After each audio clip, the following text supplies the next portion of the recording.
Well, good evening and welcome to our debate tonight. My name is Scott Tomlinson. I am your evening's moderator, and we have a few people to thank for this. We'd like to first thank Reston Bible Church for allowing this to happen.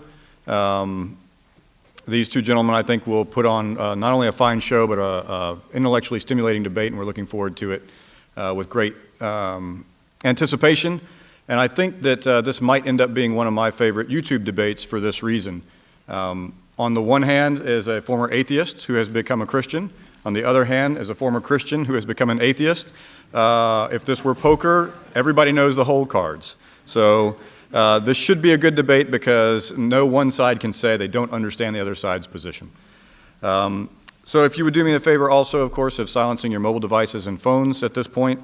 I'm the guy who's always guilty of that, so I'll mention that right out at the beginning. And then now let me introduce our speakers. On my left is Dr. David Wood. David Wood is a member of the Society of Christian Philosophers, the Evangelical Philosophical Society, and the Hume Society.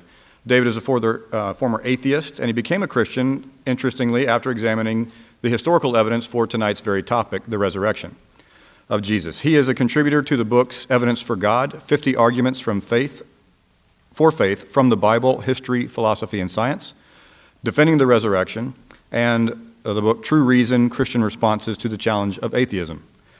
David has been in more than 40 moderated public debates, and he runs the website acts17.net, and he lives in the Bronx with his wife Marie and his 4 sons Lucien, Blaise, Reed, and Paley. Dr. Wood is also has some fame as well as being the man who led. I've oftentimes in our class here called Solid Ground that talks about these topics said, rarely does one argue somebody to another position, but Dr. Wood effectively argued Nabil Qureshi, who works for Ravi Zacharias International Ministries, from Islam to Christianity. So it does happen, and Dr. Wood has accomplished it. On my right is John Loftus, who is a former Christian minister and apologist with 3 master's degrees in philosophy, theology, and the philosophy of religion from Lincoln Christian Seminary and Trinity Evangelical Divinity School. When at Trinity, he studied under a little-known professor named Dr. William Lane Craig.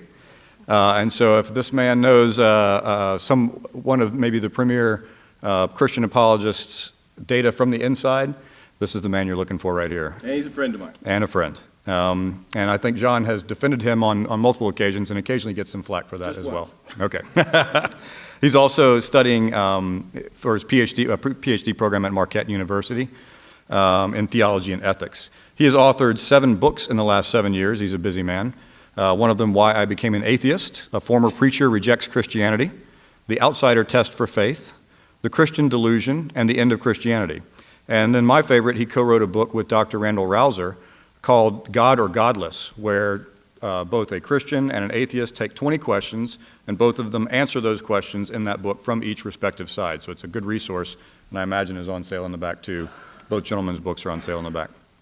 A little bit about tonight's debate. It is a question, did Jesus rise from the dead? Arguing in the affirmative, and who will go first is Dr. Wood. Arguing in the negative is John Loftus.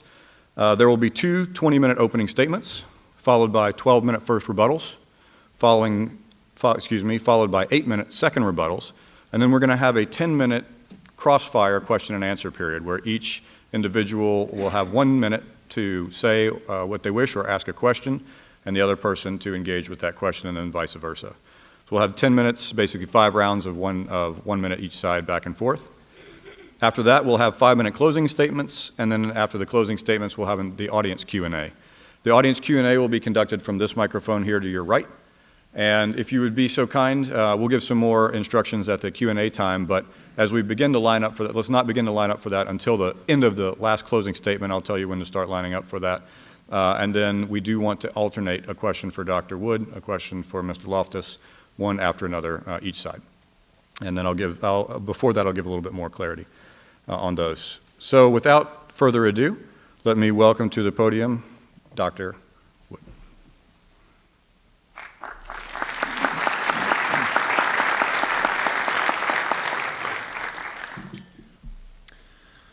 Well, good evening. I'd like to thank Reston Bible Church for hosting our debate tonight. The resurrection of Jesus offers answers to more of the big questions than any other event in history. Does God exist? If so, does he care about us? Is there life after death? Do miracles occur? How can we know the true religion? Questions like that. And we had our answers to these questions when a group of women showed up at the tomb of Jesus and were greeted by an angel who said, "Do not be afraid, for I know that you are looking for Jesus who was crucified. He is not here, he has risen, just as he said." The early Christians defended this proclamation against critics, and it's an honor to carry on that defense nearly 2,000 years later. I'd also like to thank my friend John for representing the atheist position. This is my third debate with John, and his dedication continues to amaze me. I don't think Christians appreciate the sacrifice many of our atheist friends make when they spend so much of their time talking about Christianity. Anyone can understand why Christians want to discuss these issues. We believe they have eternal significance. But for atheists who are convinced that their existence ends in just a few decades, to spend those decades unwaveringly focused on Jesus and the Bible, we can only marvel that they're so generous with the little bit of time they've got. If I didn't know better, which I don't, I might think there's something spiritual going on here. But more on this later. We love you, John. You're a good man, Dave. Did Jesus rise from the dead? The short answer, yes. The long answer, yes. And having a verifiable miracle at its core is one of the most important differences between Christianity and its competitors. I find it fascinating that atheists dogmatically insist that the message of Christianity is just put your blind faith in our religion, when Christianity, more than any other worldview I'm aware of, has always said, here's how you can know that this is true. In the book of Acts, the Apostle Paul says to the people of Athens, tells them that God has set a day when he will judge the world with justice by the man he has appointed. He has given proof of this to everyone by raising him from the dead. So if Christians proclaim, here's the proof, why do atheists here just believe without any evidence whatsoever? It's as if hearing they do not hear and seeing they do not see. But for those with ears to hear, knowing that Jesus rose from the dead is actually much simpler than people realize. To know that Jesus rose from the dead, we only need to know two things. One, that he was dead, and two, that he was alive again later. If Jesus was dead and he was alive again later, I'd say that our atheist friends have a great big Son of God-shaped hole in their worldview. I doubt that John and I are going to have any disagreement on whether Jesus was dead, because we both study the sources, and Jesus' death by crucifixion is one of the best established facts of ancient history. Now, the new generation of atheists who learn about Christianity primarily from websites or social media may be surprised to hear that there are historical facts about Jesus. They think of Jesus as a mythical figure, like Hercules, except that they're much angrier about Jesus for some reason. It's a tragedy of the internet age that positions that would be laughed out of the room at the scholarly level can become quite popular at the internet level by circulating among people who don't know much about a topic. At the scholarly level, Jesus mythers are thought of as along the same lines as Holocaust deniers, but at the internet level, it seems like every other atheist I run into says Jesus never existed. Really? Well, what books have you read on this? None, but I watched like 3 YouTube videos, so I'm obviously more knowledgeable than every respected scholar on the planet. Meanwhile, even some of the most critical historical Jesus scholars will acknowledge certain facts about Jesus. That he was baptized by John the Baptist, that he had disciples, that he was known as a miracle worker and an exorcist, that he believed he played a crucial role in the coming of the kingdom of God, and of course that he died by crucifixion. The scholarly consensus on Jesus' death arises from having a variety of ancient sources. There are Christian, Jewish, and Roman sources reporting Jesus' death, and knowing how crucifixion works. Today we tend to think of crucifixion as just nailing someone to a cross, but Roman crucifixion was a 3-step process. The first step was the scourging, which was sometimes called the half-death, because victims would be half dead by the time it was finished. The Romans used a flagrum made of leather thongs with chunks of bone and metal woven into the strands, designed for removing human flesh. We have records of people being beaten until their veins and arteries were exposed, or until their bones were showing, or until their intestines spilled out. Julius Caesar remarked, "It is more grievous to be scourged than to be put to death." And that was just the beginning. Step 2 was nailing the victim to a cross and letting him hang there while blood drained out of him. Once he stopped gasping for breath, the Romans knew their work was done. Almost. The Romans didn't take crucifixion lightly, so there was a third step, a death blow, just to make sure their victim was dead. If they needed to pry someone off a cross, they would smash his head in or stab him through the heart with a sword or a spear, or set him on fire, or let wild animals rip him apart. Not the sort of process anyone's going to walk away from. So Jesus' death isn't simply a point of Christian doctrine, it's a fact of history, as even non-Christian scholars are happy to admit. Atheist New Testament scholar Gerd Ludemann declares that Jesus' death as a consequence of crucifixion is indisputable. John Dominic Crossan of the infamous Jesus Seminar says that there is not the slightest doubt about the fact of Jesus' crucifixion under Pontius Pilate. Marcus Borg, another member of the Jesus Seminar, states that Jesus' execution is the most certain fact about the historical Jesus. Jewish scholar Pinchas Lapid concludes that Jesus' death by crucifixion is historically certain. According to Paula Fredrickson, a convert to Judaism, the single most solid fact about Jesus' life is his death. He was executed by the Roman prefect Pilate on or around Passover in the manner Rome reserved particularly for political insurrectionists, namely crucifixion.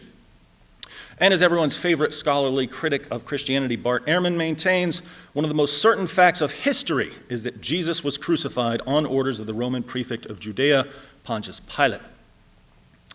The real question for us tonight, then, is whether Jesus was alive again. How would we know if Jesus was alive at some point following his execution by the Romans? Same way we know many other things from history. We need witnesses, and we need to know that we can trust these witnesses. Do we have witnesses of the risen Jesus? Yes, lots. Fortunately, they began preaching almost immediately, and we have summaries of some of their early sermons. They issued official creedal statements that could be easily memorized and passed on to others. They sent out representatives with authoritative traditions that would eventually be incorporated into the Gospels and other writings. We also have writings and quotations outside the New Testament from the next generation of Christian leaders, which included people like Clement of Rome and Polycarp, who knew one or more of the apostles and who continued preaching the message of the apostles, especially the resurrection of Jesus.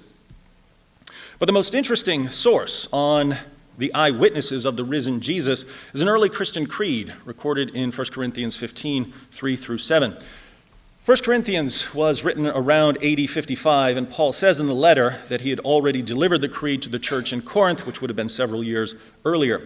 But Paul received the creed long before that, either when he visited the apostles in Jerusalem or perhaps even at his conversion, and scholars date its formulation to within a few years of Jesus' crucifixion. James D.G. Dunn writes, "This tradition, we can be entirely confident, was formulated as tradition within months of Jesus' death." According to Michael Goulder, Paul received the tradition, that is, he was taught it at his conversion perhaps 2 years after Jesus' death.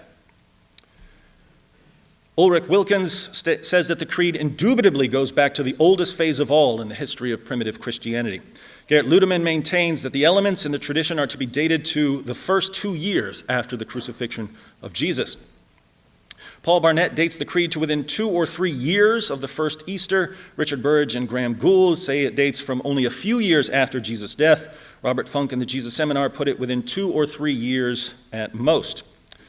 Richard Hayes says it originates within about 3 years after Jesus was crucified in Jerusalem, and Alexander Wedderburn asserts that it goes back to the first half of the 30s. So there's widespread agreement among scholars that from across the theological spectrum that 1 Corinthians 15 contains very early material that goes right back to the original apostles of Jesus shortly after his death.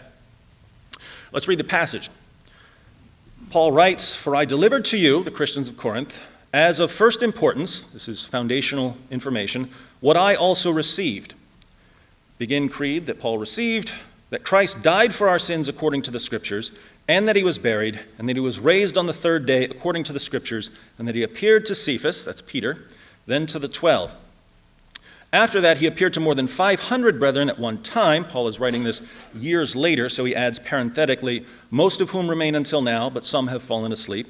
Then he appeared to James, then to all the apostles." The original would have ended with the appearance to all the apostles, but Jesus appeared to Paul later, so Paul adds, "and last of all, as to one untimely born, he appeared to me also." Notice what we have here. We have Jesus' death for sins, his burial, his resurrection on the third day, and numerous appearances And we have all of it as authoritative tradition within a few years, if not within months, of the crucifixion.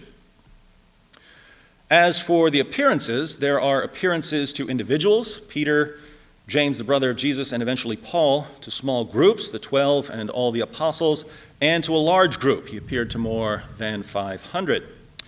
The list also reports appearances to both friends and foes. Peter and the apostles were followers of Jesus during his 3-year ministry, but James and Paul weren't. James didn't believe that his brother was the Messiah when Jesus was preaching in Galilee and Judea, and Paul persecuted the church and tried to destroy it. Yet they're all listed as witnesses who saw Jesus alive again sometime after his death.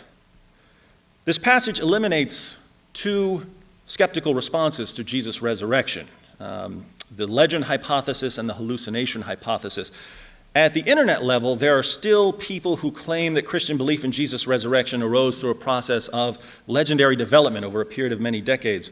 But this is factually false. We know as a fact of history that the resurrection was the heart of Christian preaching from the beginning. You also may have heard people argue that Jesus' disciples simply hallucinated the resurrection appearances. But a hallucination, by definition, is something that occurs in the mind of the person experiencing it. If my friend Paul here takes a bunch of acid and a leprechaun appears to him, the rest of us aren't going to ask for his pot of gold because we're not going to see him. It's only in Paul's mind. The leprechaun doesn't exist outside of his mind. So we can't attribute the resurrection appearances to legend or hallucinations. Jesus appeared to multiple people on multiple occasions. Can we attribute them to deception? Were the disciples lying about the appearances? That's what I thought before I was a Christian. But there's a fatal flaw in the deception hypothesis. Liars make poor martyrs. Some human beings are willing to die for what they believe in. I've never met anyone who's willing to die for something he made up. In the book of Acts, chapter 4, Peter and John are arrested and threatened. In Acts 5, the apostles are put in jail and flogged. In Acts 12, James, the brother of John, is put to death by Herod, and Peter is again put in jail. The apostle Paul describes his life as a Christian in 2 Corinthians 11, 24 to 27. He writes, 5 times I received from the Jews 39 lashes. 3 times I was beaten with rods. Once I was stoned. 3 times I was shipwrecked. A night and a day I've spent in the deep. I've been on frequent journeys and dangers from rivers, dangers from robbers, dangers from my countrymen, dangers from the Gentiles, dangers in the city, dangers in the wilderness, dangers on the sea, dangers among false brethren. I have been in labor and hardship through many sleepless nights and hunger and thirst, often without food and cold and exposure. Become a Christian. It's a great life. The Jewish historian Josephus reports that James, the brother of Jesus, was stoned to death as a lawbreaker. Clement of Rome invites his readers to keep in mind the sufferings and martyrdoms of Peter and Paul. So the apostles didn't just preach that they had seen Jesus alive again. They were willing to endure prison, floggings, and death as they preached. And that means they really believed what they were saying. Here again, it's not just Christians who draw this conclusion. Even non-Christians maintain that the disciples sincerely believed that they had seen Jesus. Gerrit Ludemann, it may be taken as historically certain that Peter and the disciples had experiences after Jesus' death in which he appeared to them as the risen Christ. Bart Ehrman, we can say with complete certainty that some of his disciples at some later time insisted that he had soon appeared to them, convincing them that he had been raised from the dead. Bart Ehrman again, it is a historical fact that some of Jesus' followers came to believe that he had been raised from the dead soon after his crucifixion. Paula Fredrickson, I know in their own terms what they saw was the raised Jesus. I'm not saying that they really did see the raised Jesus. I wasn't there. I don't know what they saw, but I do know as a historian they must have seen something. Fredrickson says she doesn't know what they saw, but I do. I think it's obvious what they saw. The disciples saw the sort of thing that would convince individuals and groups, friends and foes, that they had all seen a man who had been dead, alive again, standing in front of them, telling them why he had to die and rise again. Unfortunately for our atheist friends, the only sort of thing that can do that is Jesus actually appearing to them, which means that Jesus rose from the dead.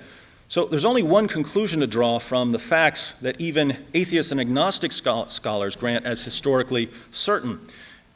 And yet, atheist and agnostic scholars clearly don't believe Jesus rose from the dead.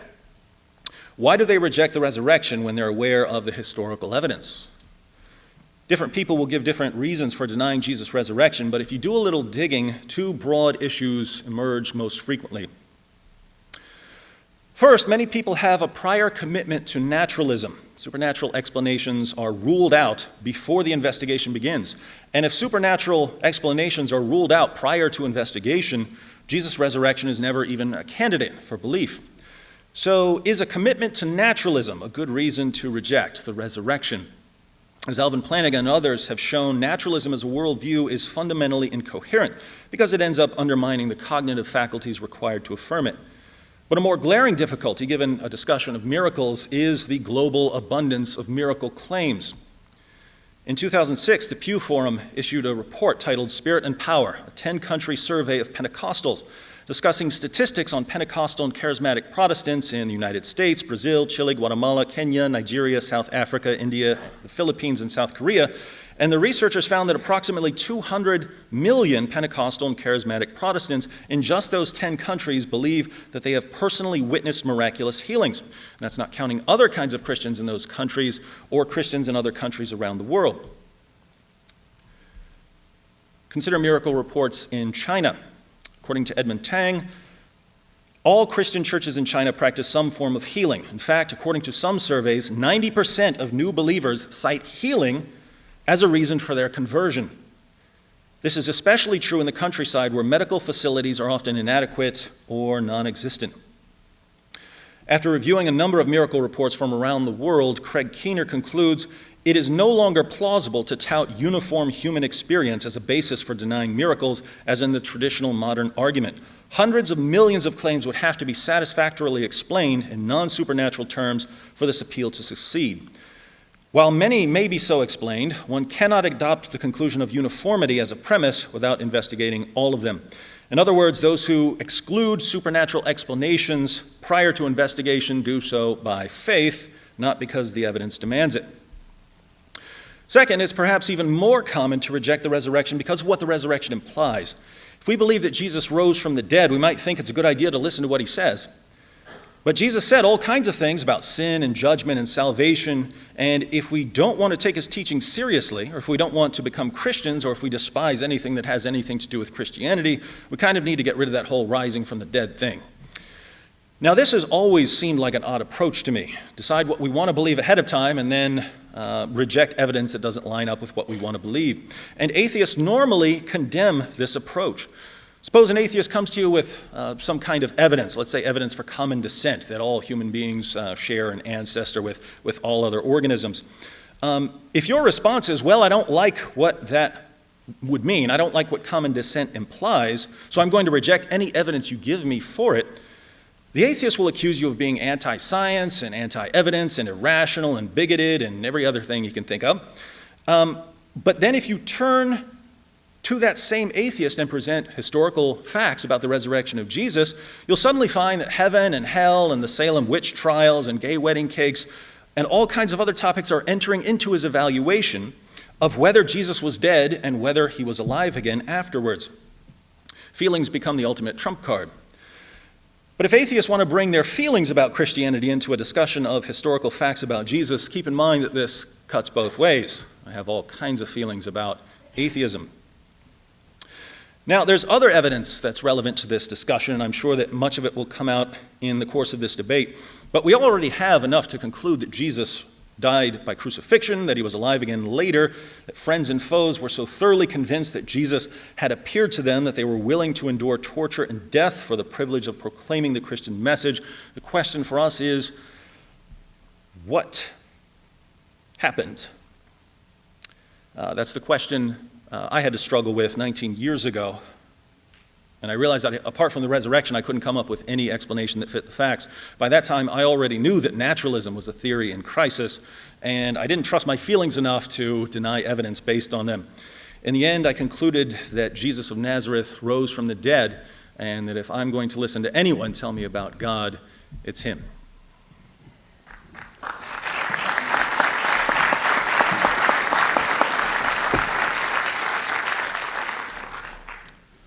Thank you, and now we'll have a 20-minute opening statement by John.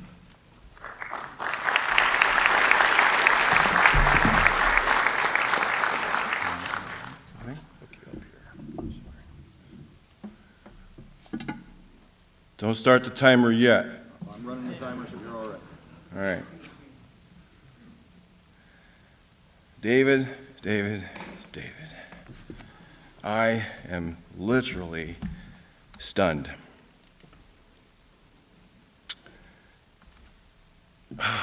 Okay, but I'm going to be nice. If that's all it takes for you to believe that somebody was raised from the dead, then you might just believe anything. You might believe that witches are empowered by the devil and think that they should be killed. You might believe, based on the Bible, that slavery is okay. You might believe that people are going to go to heaven, and so when you're in the Crusades, not knowing which ones are true believers and which ones not, just say, well, kill them all and let God decide. All right, I'm sorry. I got to get on with my talk. I can't express to you how diametrically opposed we are in our views of things. So let me get on to what I've got to say. You want to put that up? Okay. Would you do that line by line, please? Okay. I want you to think in terms of never having heard about Jesus before, never having heard about Christianity before. Now, if you had that in mind when he was talking, if you had that in mind the very first time when he stood up and said anything, the very first time he spoke a word, and you were evaluating his case based on never hearing about Jesus, never hearing about Christianity, you would have the same view of things as I do sitting here listening to that evidence. See, most of us are raised to believe what our parents taught us, or our uncles, or grandparents in a Christian culture mainly. And if you were raised in a Muslim culture, you would be taught differently. If you were raised in a Jewish culture, you'd be taught differently. If you were raised in a Hindu or a Buddhist culture, you would be raised to believe differently. And you would come to a debate like this, and you would hear someone defend your views, just like David did. And no matter what I said as an atheist, you would walk away and say, David just kicked butt tonight. I mean, if you were a Buddhist, you would do that. If you were a Hindu, you would do that. Because you were raised to believe a certain way, and you're looking for ways to support what you believe. You're not actually evaluating the evidence like you should. Dead people don't rise up from the dead unless there is an overwhelming, massive amount of evidence to show that they do. Okay. Yeah, I'm sorry. I'm just jolted once again by the lack of evidence here. And let me just go through that. Now, David wants us to believe, I want you to imagine David wants us to believe in Yingianity based on a guy named Ying, who he claims was resurrected in 4th century China. Now, you heard the statistics that 90% of the people in China think they were healed. When they are healed, they're healed supernaturally. So that would stand to reason that China would be a superstitious country. If you approach the evidence like that, I chose Yingianity on purpose because it sounds like Christianity, and based on 4th century documents that resemble Christianity in every way. Ying was raised from the dead. He is believed to have saved the world, from their sins, and he died some horrific death. And he was prophesied based on some ancient text before that. And we recently found these documents. We recently found these texts in an archaeological dig somewhere. The religion, of course, has died out. And the reason why it died out is because some guy named Mao in Beijing conquered the land and rid itself of Yingianity. So it basically went out of existence, and he established a different religion in its place. Not Yingianity, but some other kind of religion. Now, it's died out. And David's here. He's trying to convince us to believe in Ying and Yingianity based solely on 4th century documents. That is, documents that are 4 centuries old. That's twice the length of time America has been in existence. Now, let's just say we wanted to evaluate whether George Washington existed. And all we have are published results of, George Washington, when was this published? Well, 2015. What does it say he did? Well, he cut down a cherry tree. What else does it say that he was president of the United States? Well, what else? Well, he was married to Martha. What else? Well, where's the earlier sources? Well, we have little fragments here and there. Here's a little fragment here, But what did the surrounding fragment say? What did the surrounding document say? Well, we're assuming it's the same as what we have, but we don't know. We can't say that. And you wouldn't have any reason to believe that George Washington didn't exist unless you could trace it back to earlier sources, especially if there were reasons for thinking that those texts were doctored up. Okay, next. All right, now why am I asking you to do this? Why am I asking you to look at it differently? Because it's the only way to do things. It's the only way to actually evaluate the truth of your religion. Why? Because you were raised to believe this religion, weren't you? I mean, you were raised to believe as Christians. You know nothing else, most of you. You need to actually ask yourself what it would look like to be confronted with a Trinity as a Muslim, or a virgin birth as a Hindu. You need to ask yourself what it would be like to, for the very first time, hear of an incarnate God, as a Jew. You need to ask yourself all these sorts of questions because they sound bizarre. I mean, they sound bizarre when you first hear them, but because you're familiar with them, that's the only difference. That's the only difference. You're familiar with them, and so therefore they have the ring of truth to them without the evidence. Now let me get to the evidence because that's an important thing. Okay, next slide. It's the best way to do that. Okay, next. Because we depend on familiarity. I mentioned that. We depend on our cultures. Next thing. And we seek to confirm rather than disconfirm our beliefs. Next, please. Now, here's the kicker. One more time. It would take an overwhelming amount of strong historical evidence to overcome our concrete personal experience that dead men stay dead. Now, you've never seen anybody raised from the dead. And yet you believe somebody raised from the dead based on a 4th century manuscript? Yeah, I just find that stunning, actually. I mean, I can't believe that. Next, please. Now, here's my argument. Now, you think I'm a radical. You think I'm angry. I'm not. I'm just nervous. Trust me, I'm just nervous. And I was just, really, trust me, I just am nervous. And I was stunned once again. I mean, I really was stunned. Even though I've participated in these debates for, more than a decade. To hear it all over again, it's just, okay. I'm not mad. I'm a really good guy, I was just stunned, okay? Okay, I'm sure he's stunned at my views too, so I'll say that for him, right? I'll say that for him as well. My argument is this. Go ahead, click through these. Even if God exists, next. Even if miracles are possible, next. Even if Yingianity is true, next. Even if Ying was resurrected, stop.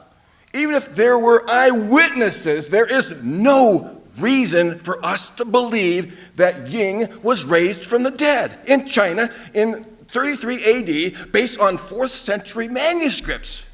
All of the evidence for Ying's resurrection are based on those writings that we have only as 4th century documents. You say, well, people believed it before the 4th century. Well, sure they did. Some of it, we don't know exactly what they believed. That's the point. We don't know exactly what they believed.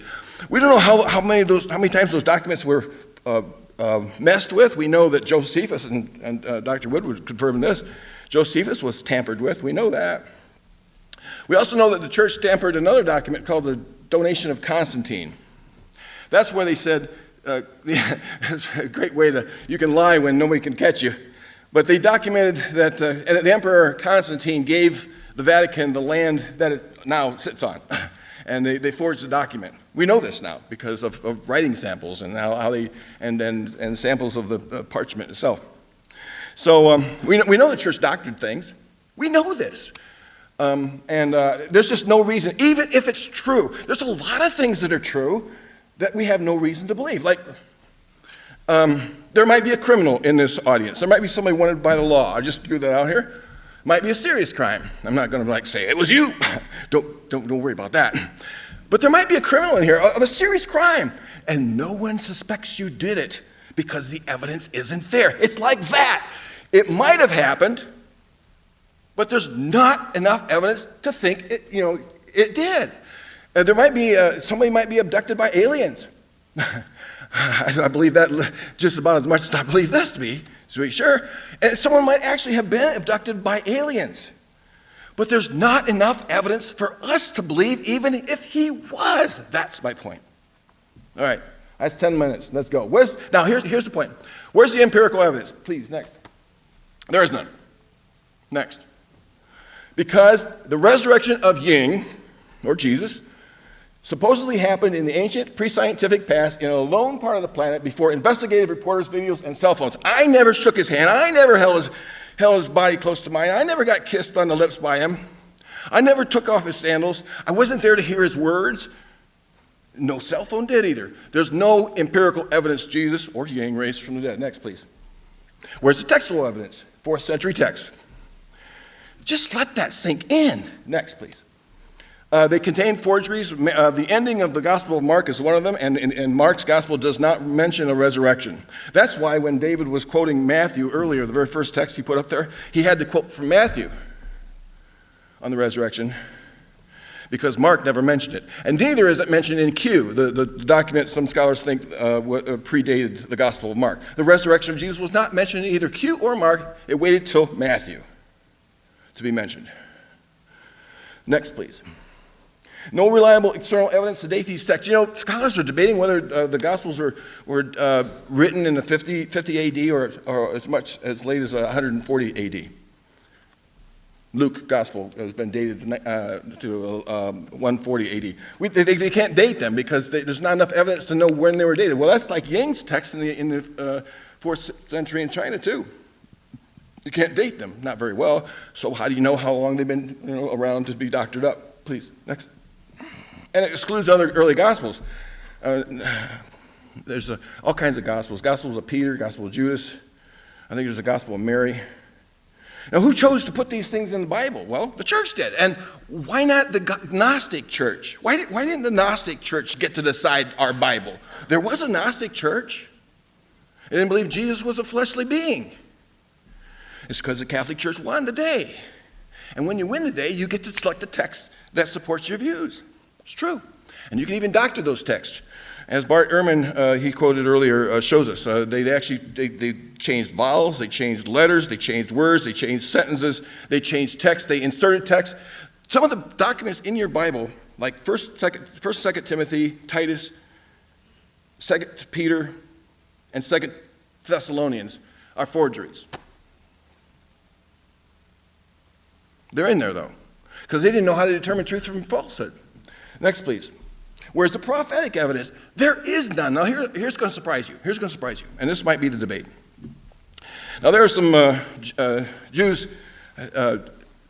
believers in Judaism here in the audience today, and they would verify this for me. There is no prophetic evidence that singularly points to Jesus as the Messiah from the Old Testament. None. Please. There's no prophecy of a Trinitarian God. Next. No prophecy of an incarnation. None. Next. No prophecy of a virgin birth. Next. And no prophecy of a dying Messiah. You're going to quote Isaiah 53 to me, but that was clearly about Israel itself. Look at Isaiah chapter 49, verse 3. Next. And no prophecy of a resurrection. This he'll agree with me about. That one, last one, he'll agree with me. There's no prophecy of a resurrection. And it seems to me that I'm going to get to what happened in a minute. Next, please. Where's the first-hand testimonial evidence? There is none. What you have is 4th century documents. Next, please. No eyewitnesses wrote anything. He'll verify that. He'll say that's true. No eyewitness. Jesus didn't. But Paul didn't actually see. He says he saw something. Okay, we'd have to dispute that. But the gospel writers, Matthew, Mark, Luke, and John, they were not eyewitnesses. We know this. Those are names attached to Gospels written later. Some scholars think that Matthew was written by a school called the Matthew School, and probably around 70, 80 AD. That's really a long time away from eyewitnesses. Next, please. We don't have a chance to question them. We can't question Herod. We can't question Ananias, Caiaphas. We don't have a chance to look, what you want to do when you examine Mormonism is you want to be able to investigate the people who said, we saw this or we didn't see this. They say, well, we saw the golden plates, we didn't, but if we ask them, what did you actually see? Let's put you on a microscope and let's put you on a stand and ask you all kinds of investigative journalist questions. We're going to find some inconsistencies and problems. We can't do that with the New Testament. We can't do that with the apostles. And he might point to 1 Corinthians 15 all he wants, but it says nothing about what they saw, if they saw anything. I mean, Paul says they did. But it says nothing about what they saw. What if they had discrepancies among their stories? Where we saw this, we saw a ghost. In the Gospel of Luke, it says that Jesus was seen like a ghost. What did they see? I mean, you're saying they all have the same testimony, but do they? Next, please. It contains discrepancies. When did they arrive at the tomb? What time of the day? Who rolled the stone away? Actually, Luke disputes Matthew. Matthew says that the guard at the tomb was placed there to guard so that nobody would be able to steal the body. And then Luke comes along. He says, I've investigated everything, and I want to write down most orderly what actually happened. He says that in the first chapter, the first 3 verses. He says, I'm going to write down what exactly happened. And he left out the story of the guard at the tomb. That means, folks, Luke didn't agree with Matthew's story of the guard at the tomb. It doesn't make sense anyway. Next, please. Shows evolutionary growth. The stone becomes a big stone, then becomes a new stone, then becomes a heavy stone. The other things like that. Next. Right. Don't forget the last one. Visionaries. Like the Mormons, like the growth of the Mormon church, it started with the people who saw visions. There's a different kind of people that we don't understand. They're superstitious people. They have dreams, and they see things, or they think they see things, and these are people. Paul tells us in 1 Corinthians that he learned about the Lord's Supper from a vision. He also says in Galatians 1 that he did not receive 1 Corinthians 15. He says, I did not receive any tradition from those early apostles, so that is either a contradiction or we've got to go through that.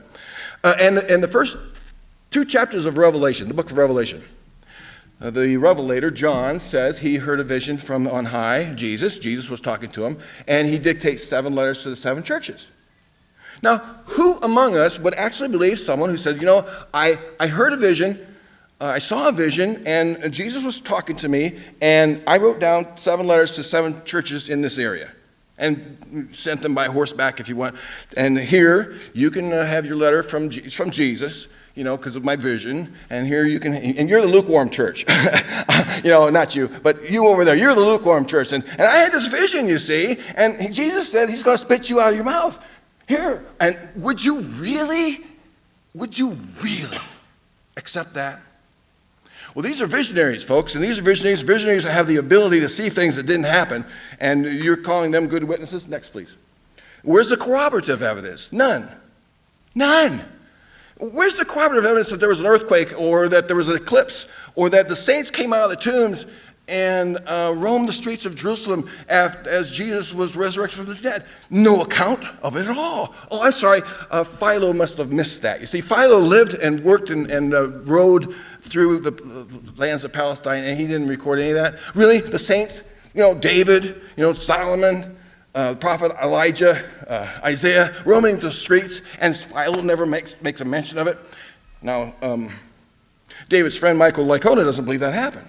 And I support that. I agree with him on that. But it makes the whole story incredible. Just think if you're interviewing somebody to know whether to put them on a stand in a trial, and the person breaks out and says, I see Jesus up there, or I see blood on the wall, or I see something incredibly crazy, or I feel like ants are crawling all up my body. It discredits the entire testimony to find that in the Gospel of Matthew. Next, please. I mentioned those. Next. Done. Jews. Final argument. There were 8 million Jews in the time of Jesus.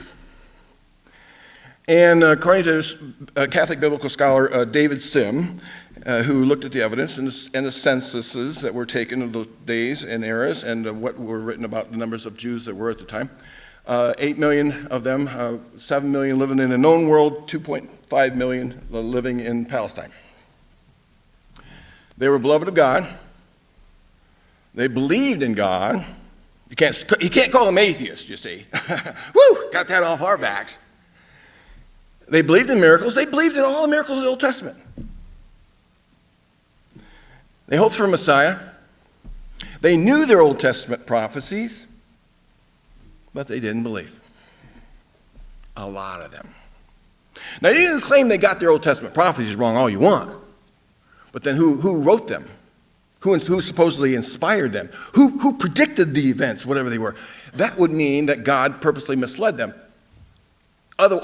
Their choices are, the Jews, 8 million of them, 2.5 living in the area, were incredibly stupid people, not to know their prophecies. Incredibly evil people, not wanting to believe their prophecies, or that God misled them about the prophecies. I already said there was no prophecy about a resurrection, right? There isn't. Well, that would mean he condemned them to hell too, and to all of the problems that they've suffered at the hands of Christians who view them as Christ killers. One more, please. Would you believe in Yingianity with this non-evidence if it was defended by Ying apologists, where 80% of them rejected the sufficiency of historical evidence? There's a first part of this presentation I didn't go into, and I talk about apologetical methods, and I'm done. But 80% of Christian apologists reject the evidential method of apologetics in favor of classical apologetics or presuppositionalism or faithism or something like that. So 80% of Christians reject the sufficiency of historical evidence, and these are the reasons why. Sorry if I was a little nervous, but that's, I was just, okay, thank you, bye.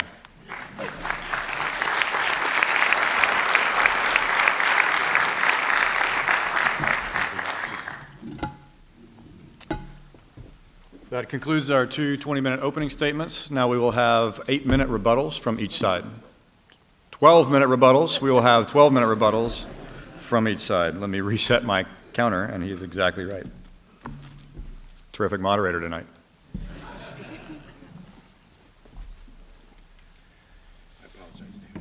John. David. What are you apologizing for? I got a little... Now, if you want to apologize for saying you're shocked, you could do that, because I'm the one who is shocked. I was really expecting John to go through the evidence. Instead, John decided to adopt an extremely skeptical position, and we'll go through that a bit. But John asks us to imagine that we had never been raised to believe in Christianity. I wasn't. My dad told me he was God. And just to be clear here, here's my friend Guillaume Bignon. He's a former atheist. My wife was an agnostic when she examined the evidence. My friend Nabil was a Muslim when he examined the evidence for the resurrection. We all came to believe in the resurrection. So if it's simply a matter of pretend you weren't raised to believe this, several of us don't need to pretend this. And we came to believe. Apart from that, notice, I sort of took this as far as I could take it. John's little test, imagine you're not a Christian. Imagine you're not raised to be a Christian. Imagine you're outside of Christianity or something. Notice all of the facts that I based my case on, I quoted non-Christian scholars. Scholars who specialize in this field, scholars who, despite not being Christian, have dedicated their lives to examining this material, and they agree. And why is that important? Because John, it seems, just thinks we can't know anything. Right?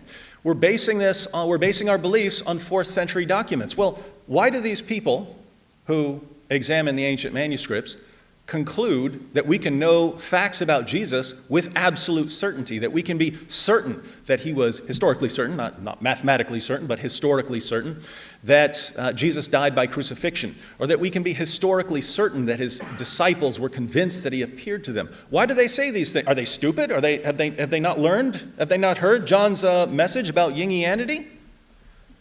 No, because they look at the manuscripts and they understand how textual criticism works, right? They understand, hey, we've got manuscripts over here from Europe. We've got manuscripts across northern Africa. We've got manuscripts over here. We've got fragments going back to the 2nd and 3rd centuries.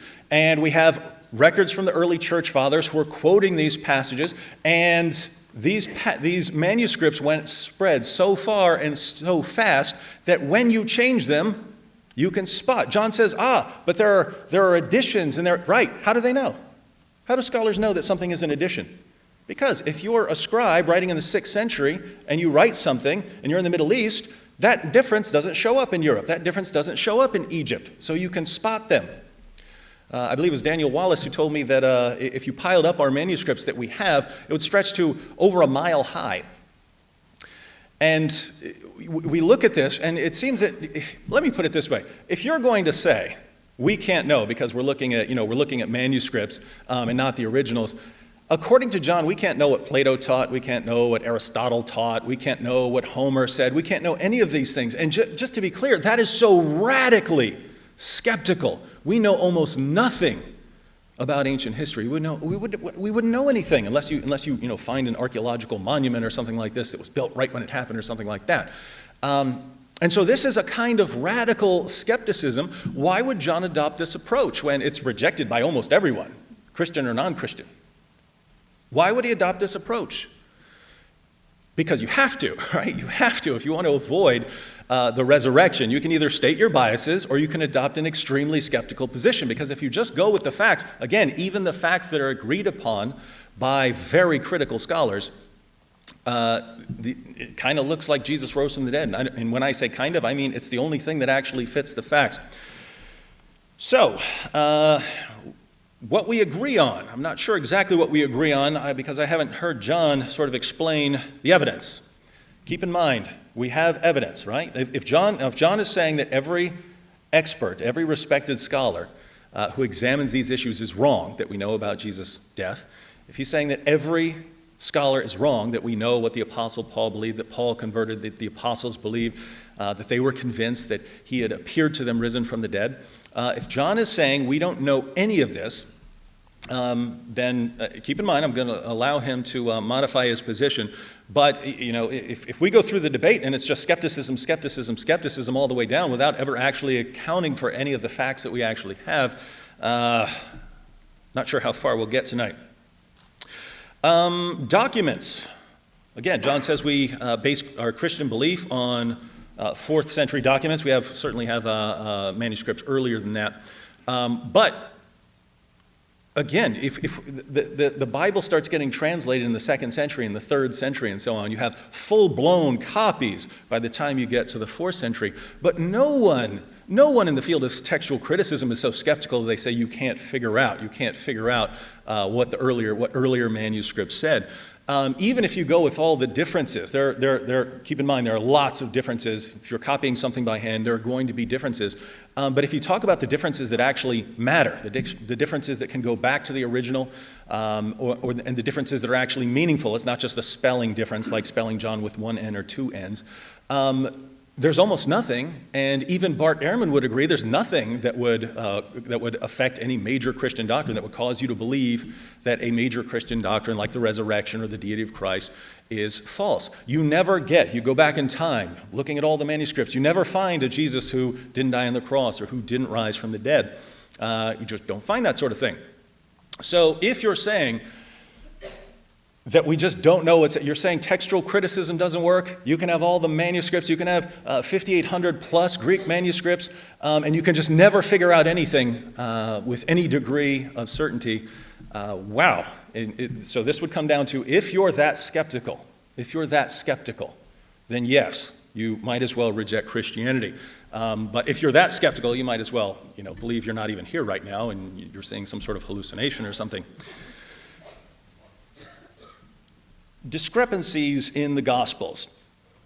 John says Luke didn't agree with the story of the empty tomb because he left it out. I don't know if you noticed, but if you notice, Matthew, Luke, John, and Acts are all about the same length. Why is that? Was that just random that they're all about the same length?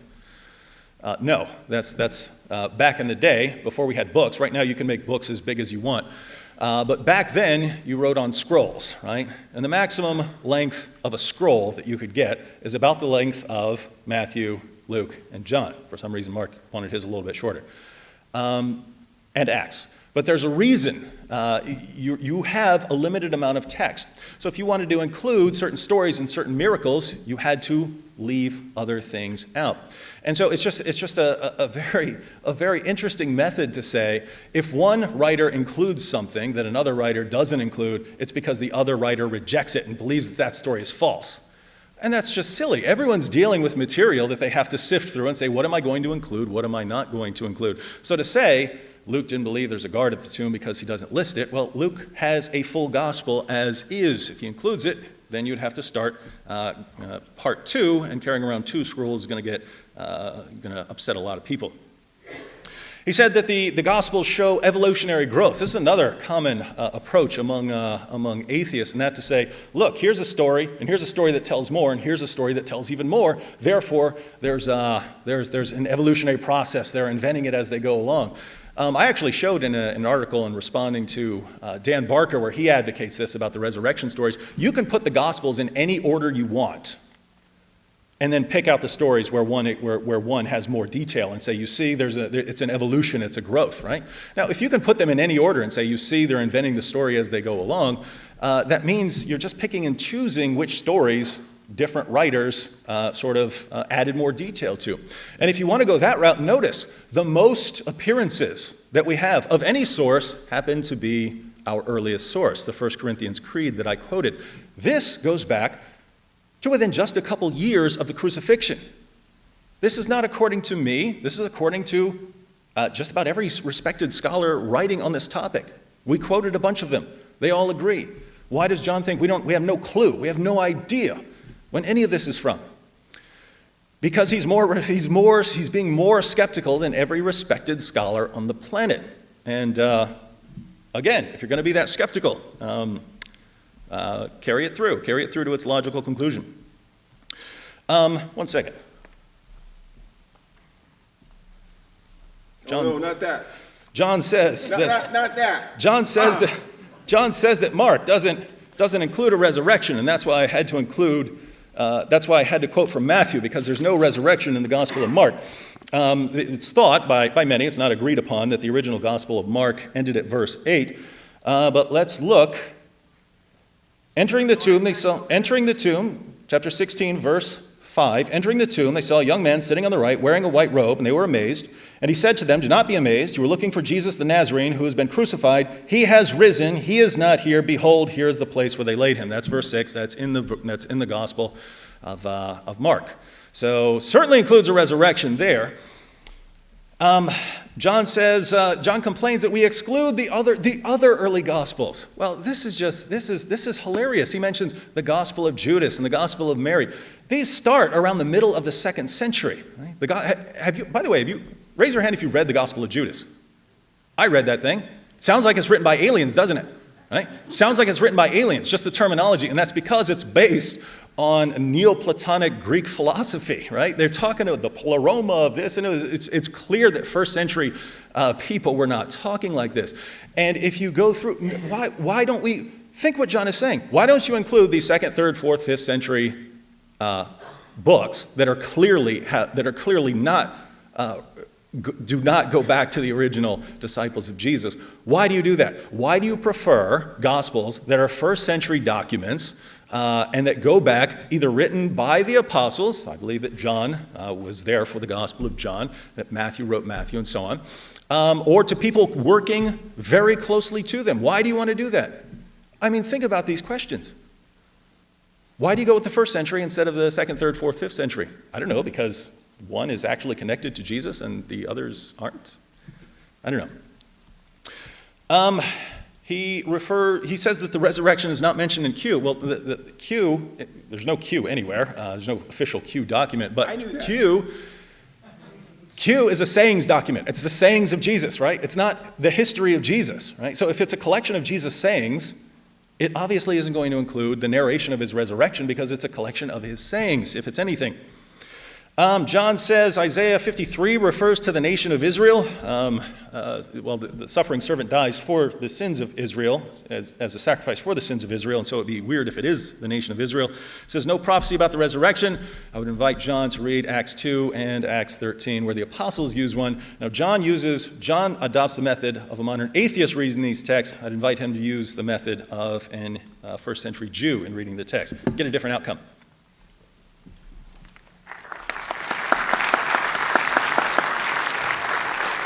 Thank you, David. And now for John's 12-minute first rebuttal. I'll be nicer this time, I promise. I'm just usually that way. I would run down a few things. He had mentioned Q, sayings. I'm going to start back there. Well, then where the I mean, that was the earliest, supposedly. It's not actual documents, what they've surmised might have existed from looking at the comparisons of the synoptic Gospels, Matthew, Mark, and Luke. And so why aren't there any events, described? He says it's a sayings gospel. It was first. If it, that's what they assume it exists. But there's no events. Who included the events? And there's no resurrection in there. And Mark does end by someone in white clothes that I don't think we know whether it's angels or just people in white clothes saying he's not here, he's risen. Oh, that'll satisfy me. Yeah, that does it. That's perfect. Have somebody sit there and says he's risen. Is that all the evidence people need? So no, there's no resurrection appearance in Mark. There's no touching, seeing, feeling thing. That was added later in Matthew's gospel. As far as the gospels of Judas and Peter, 2nd century, sure, yeah. There are scholars who date Luke at 140, the 2nd century, and the gospel of John is 2nd century. But obviously those gospels are original from somebody important, certainly not the apostles. We know that. We know those gospels were not written by the apostles. We know that. But apparently Judas and Peter don't count just because they're not in they're not in the present Bible. And apparently we know how they concluded those sorts of questions, and which I don't. Now, he mentioned something about Luke and the scrolls, how long the scrolls were, and Luke obviously didn't have the room to put the guard story in his gospel because he had other more important things to write about. I want to be the first atheist debater ever in the world to say this. I don't know about that. Maybe you're right. I'm not doing this sarcastically. I'll have to look into that, although I doubt it. Scrolls can come in different lengths, but what do you mean? They all had the same length of scroll? That initially sounds odd to me. That's all. I don't have the facts to dispute that. Okay? But I will say this. The story of the guard at the tomb as told in Matthew's gospel is ludicrous. That's why Luke probably wanted to not include it. Here's why. It says that the guard at the tomb was placed on at the tomb where Jesus supposedly was buried, and I accept that he died. I'm not questioning everything. I'm questioning the resurrection. Okay, not everything. That the guard was posted on Saturday, the day after Jesus died. It gave the disciples plenty of time to steal the body if they wanted to. It's a flawed cover-up story. And that when the angels came by, the guards fell to the ground, blinded and like dead. Oh yeah, I'm going to tell you what happened after that. Yeah. Jesus rose from the dead. Yeah, I saw it clearly through my death stupor coma. The story itself is implausible. The guard at the tomb. And then they're going to go to their leaders, which would have been Pilate, not the Jews. And they would have told Pilate, hey, Pilate, guess what? The disciples stole the body. Dang them. I can't believe that. I don't see that happening myself. I just don't see it happening. If they actually saw Jesus rise from the dead, you know what I would do? I'm leaving town. I'm hijacking out of here, But no, I'm going to go tell Pilate because he just might kill me. So the story itself lacks plausibility, all in and of itself. So it stands to reason Luke wouldn't want to include it. Now, just some things. By the way, I like David. I consider him my friend. I'm just sorry that he wanted to get beaten again, as he did the first two times, which is just rhetoric, of course, supposed to lighten the mood, but it doesn't always work. Now, you mentioned something about historically certain. This is historically certain. Bart Ehrman says that. I can't believe he says that. I just can't believe he says that. There is nothing historically certain. Nothing. Some things have more or less probability to them, and we should think exclusively in terms of probabilities. And if we think exclusively in terms of probabilities, then there's no room for faith. Flip a coin. It's going to come up 50% heads, 50% tails. Oh, I'm sorry, I have faith. It doesn't change the odds. Now, I had no prior commitment to naturalism either, David. I believed, I studied, I preached for 14 years. I taught in Bible colleges. I was a budding apologist. I had no prior commitment to naturalism, and you know this. I would think that God, if he exists, would pay particular good attention to me, too, back in those days, especially if he had foreknowledge. He would have said, you know what, John Loftus, I better make sure he doesn't leave the fold. I mean, I better make good sure. Sorry, I really am sorry. I better make good and sure he doesn't lose his faith. Like the parable of the lost sheep. I mean, if there's a lost sheep I better go after him because he's writing all these books and he's debating all these people. I better make sure it doesn't happen. I don't care what it takes. I might even snap my fingers and take away his critical thinking capacity so that he will believe even though the evidence is against what he believes. Because I'm sovereign that way. I can do that just like I did to Saul on the Damascus Road. Saul, he was, of course, a persecutor of the church, and somehow he was able to change Saul's mind without abrogating his free will. And if he could do that once, he could do it more than once. Why not me? That's if he cared. That's if he existed and if he cared. Now, unsettling conclusions. You said that, unsettling implications. I want to believe, David. You know why? I'll be honest, there was a not too long ago, I was facing some difficulties, and I said, I'd like to cry out to God. True story. I can't, he doesn't exist. Oh, dang, serious. I mean, I want to believe that there's a guy up in the sky that can take care of me when I'm in need. I really do. And as far as those ethical obligations that you say I don't want to obey, well, I suppose you don't want to be a Jainist then either. I suppose you're rejecting Jainism because they don't eat live fruit. They wait till the fruit drops on the ground before they eat it, right? Oh, those ethical obligations are too great for me. I can't abide by them, so I'm going to reject Jainism. No, that's not the ethical obligations we're talking about. We're talking about kind of more serious ones that we just are really opposed to.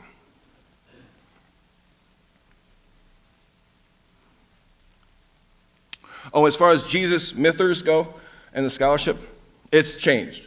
Richard Carrier has written a book called The Historical Jesus, the Quest for the Historical Jesus. It's published by Sheffield Press in 2014. I am not a Jesus mythist myself. I mean, I do believe that there was an apocalyptic Jesus who existed, somewhat, at least for now I think that. But that book is now put the Jesus mythicist position on the boards because Sheffield Press is the major Christian scholarly press when it comes to biblical studies. And it's a big book. So they're taking that position seriously now.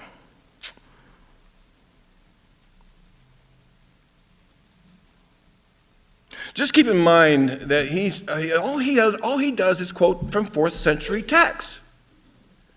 I want you to consider the Mormon Church, Scientology, if you will. Don't you want to get to the source of, let's say, the Mormon Church? Don't you want to know about it? And let's say all you knew were their writings. That's all you knew, the Mormon Church's writings. Now, they hide some of them, of course. They don't want you to see some of them, but that's all you knew. There weren't investigative reporters back then. And I would want to ask Peter, the apostle, I would want to ask him, what did you see? When did you see it? Why did you see it? Were you really with him? What did you hear him say? What did you hear him teach? Did you actually see him rise from the dead? I mean, and then I would ask each of the other disciples. And maybe one of them recanted their testimony. Maybe they were named and that never testified before anyway. We just don't know that. Paul says so. He says so to the Corinthian church, which is half around the Mediterranean Sea. Not easily attained, not easily gotten to. He writes a letter, and these people say, saw this. There's no way to check that. But he includes the testimony of 500 anonymous people in that listing of people who saw Jesus. 500. That's an odd number. But why not 501? Why not 499? No, 500. 500 because that's how many there were. I counted them. Doesn't that undercut the credibility of the story itself when you throw in a number like that? I'll just throw in 500. It sounds like a good number of people. And we do know that in 1 Corinthians 15, Paul was talking about visions. They're visionary people. And he says, I saw Jesus in a vision. In Acts chapter 26, verse 19, he says that before King Agrippa, I think. He says it was a vision. He says my Damascus Road trip was a vision. Of course, how could he have seen Jesus when it says he was blinded? And anyway, how do you know it was Jesus? By his own testimony. So he says these other people saw Jesus in the same way in 1 Corinthians 15. So there just really isn't any evidence. I mean, no corroborative evidence, no eyewitness testimony. All we have is 4th century documents from, just think of Ying and Ying Yanny, and you really shouldn't believe. Sorry if I've used up more of my time or beat up on him too much. Thank you so much. Thank you, John. Now David with his 8-minute second rebuttal.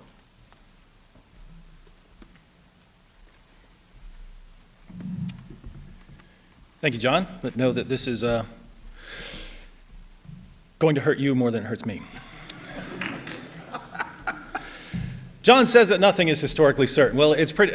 I already said we're not talking about mathematical certainty here, but there is historical certainty where there is just no reasonable reason to believe anything other than what is the case. And again, the facts that I laid down. What refutation have we seen of any of these facts? Right? We're about to be going to the crossfire and conclusions. What evidence have we seen that Jesus didn't die on the cross, that his disciples weren't convinced that he appeared to them, that Paul and James, who didn't believe in Jesus at first but came to believe in him after they claimed that they received appearances, or the original apostles? What evidence have we had that none of this happened? And the answer is none. We've just got, well, you can't base your beliefs on 4th century texts. When again, every respected scholar on the planet understands how textual criticism works, that you can get. There are no variants that would affect any of these beliefs. So you take any manuscript you want. There's nothing that would affect anything I've said so far. And even if you wanted to throw all of that out, we know what the next generation of Christian leaders proclaim, people who knew the apostles. We are not in a state of just, we don't know anything that could ever happen or anything that happened. It's just a position where if you want to go that far, we just can't know anything. John says, again, the Gospels don't contain eyewitness testimony. I would invite him to read Richard Bauckham's Jesus and the Eyewitnesses, where he goes through the Gospels and shows that they are filled with eyewitness testimony, even if you don't want to grant an authorship by the apostle. He says that the story of the guard at the tomb is ludicrous. By the way, did I base anything on the story of the guard at the tomb? Did I base one point on the story of the guard at the tomb? If you get rid of the Gospel of Matthew, nothing I say is affected, right? If you get rid of the Gospel of Luke, nothing I say has been affected. I went to material that is much earlier than the Gospels, right? And I went there because it's actual scholars, atheist, agnostic scholars saying, yes, Christians, if you want to go with some material, go with this. It's the earliest. It's indisputable. But with the story, even with the story, John, it's obviously absurd. But look at what Matthew says about the story. He says, and this is when he explains that the guards were paid. He said that this is the story that is circulated among Jews till this day. It was a common story, right? People had heard the story. He's responding to an objection by the Jews. Well, if the Jews are the ones telling the story, why does John think that Matthew is making it up and that everyone else rejects it? John says that Paul refers to 500 rather than 499 or 501. This calls into question the credibility. Paul says more than 500, right? In other words, he doesn't have an exact number. It's more than 500 though, right? It's like the feeding of the 5,000, the feeding of the 4,000. How would we know? Well, Jesus actually had them sit in groups of 50 and 100, so you'd have, 50, 50, 50. You could count, right, without getting an exact number. I don't see how that would call into question. If it said 503, I would say that might call into question the reliability. Saying it was more than 500, I don't see a problem here. John says that if God exists, he sure would have wanted to keep John in the fold by giving him, some sort of miracles or something like that. Because of all the damage John is going to do, and God would really. But suppose God allowed this to happen to give me this opportunity to show how flimsy people's reasons are for leaving Christianity. John says he wants to believe by becoming as skeptical as possible, by becoming more skeptical than any respected scholar on the planet, by becoming so unimaginably skeptical that we have to reject all of history. That's someone who wants to believe.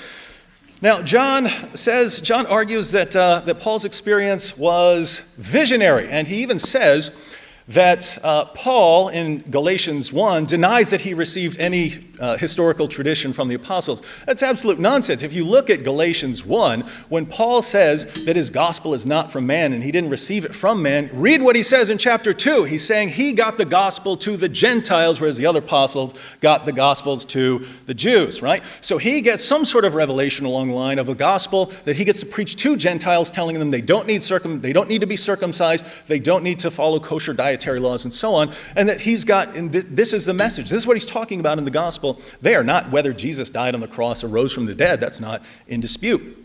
So what do we have? We have, he says that Paul is visionary. Well, notice, even in the instances that we have that talk about Paul's experience, as John already mentioned, Paul says that he saw Jesus, and the accounts that we have in the Gospel of Acts, there were certainly objective features of this appearance. So if you want to say vision, that's fine, but acknowledge this isn't just a mentally subjective appearance, right? It's something out there because other people are seeing light, hearing noise as well.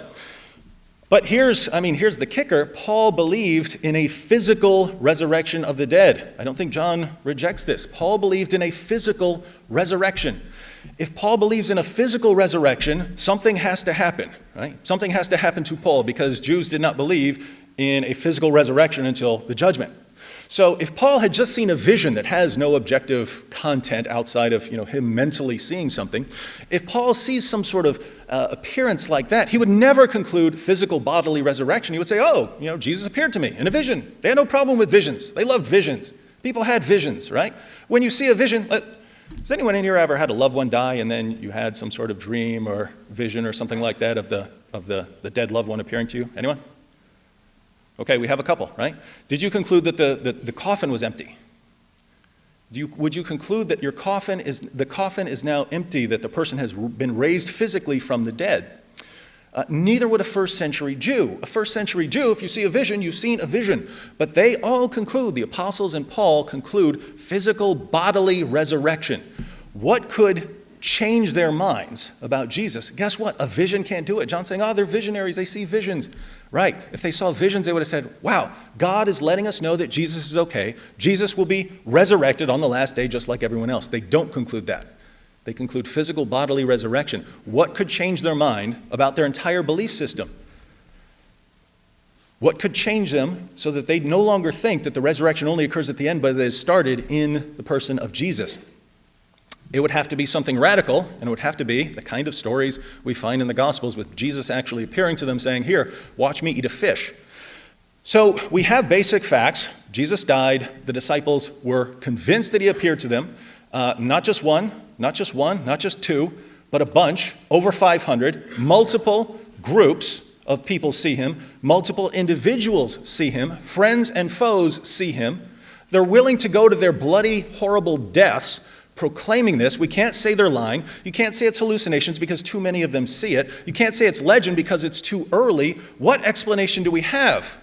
The only way around this is just to say, I'm not going to believe any of it. I'm not going to believe any source. I'm going to throw out all the evidence we have because it's so long ago. Well, if you do that, then yes, you would reject the resurrection. If you actually believe that we can know something about history, then we have these facts that are granted by scholars across the spectrum, and we can know that these facts only fit one conclusion, and that's that Jesus rose from the dead. So if you reject the resurrection, it's not based on the evidence. It's based on something else.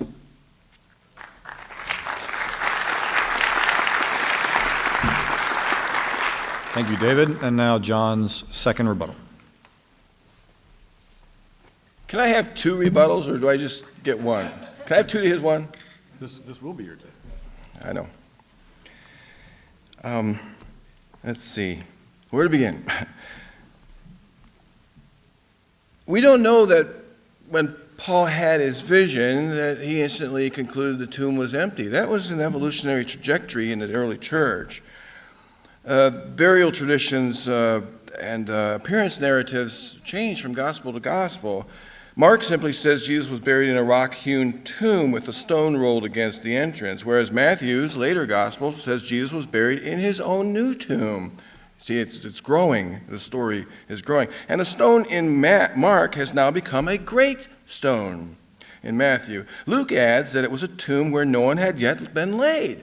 another edition. And the chief priests, and we're told in Matthew, bribed the soldiers to spread a lie around about it in order to solidify the fact that, the tomb was actually, there's evidence that the tomb was empty. And the guards are proof of that evidence. And the stories that continue to grow. The appearance narratives, from none in Mark, to clasping Jesus' feet in Matthew, to Luke's Jesus showing his hands and feet. Oh, that's much more evidence. Now we've got him showing hands and feet with nail prints, not just clasping at his feet and not just showing him, but look at my hands, he says, and my feet, as I myself touch me and see. A ghost does not have flesh and bones as you see I have. The stories are growing incrementally because they're being questioned.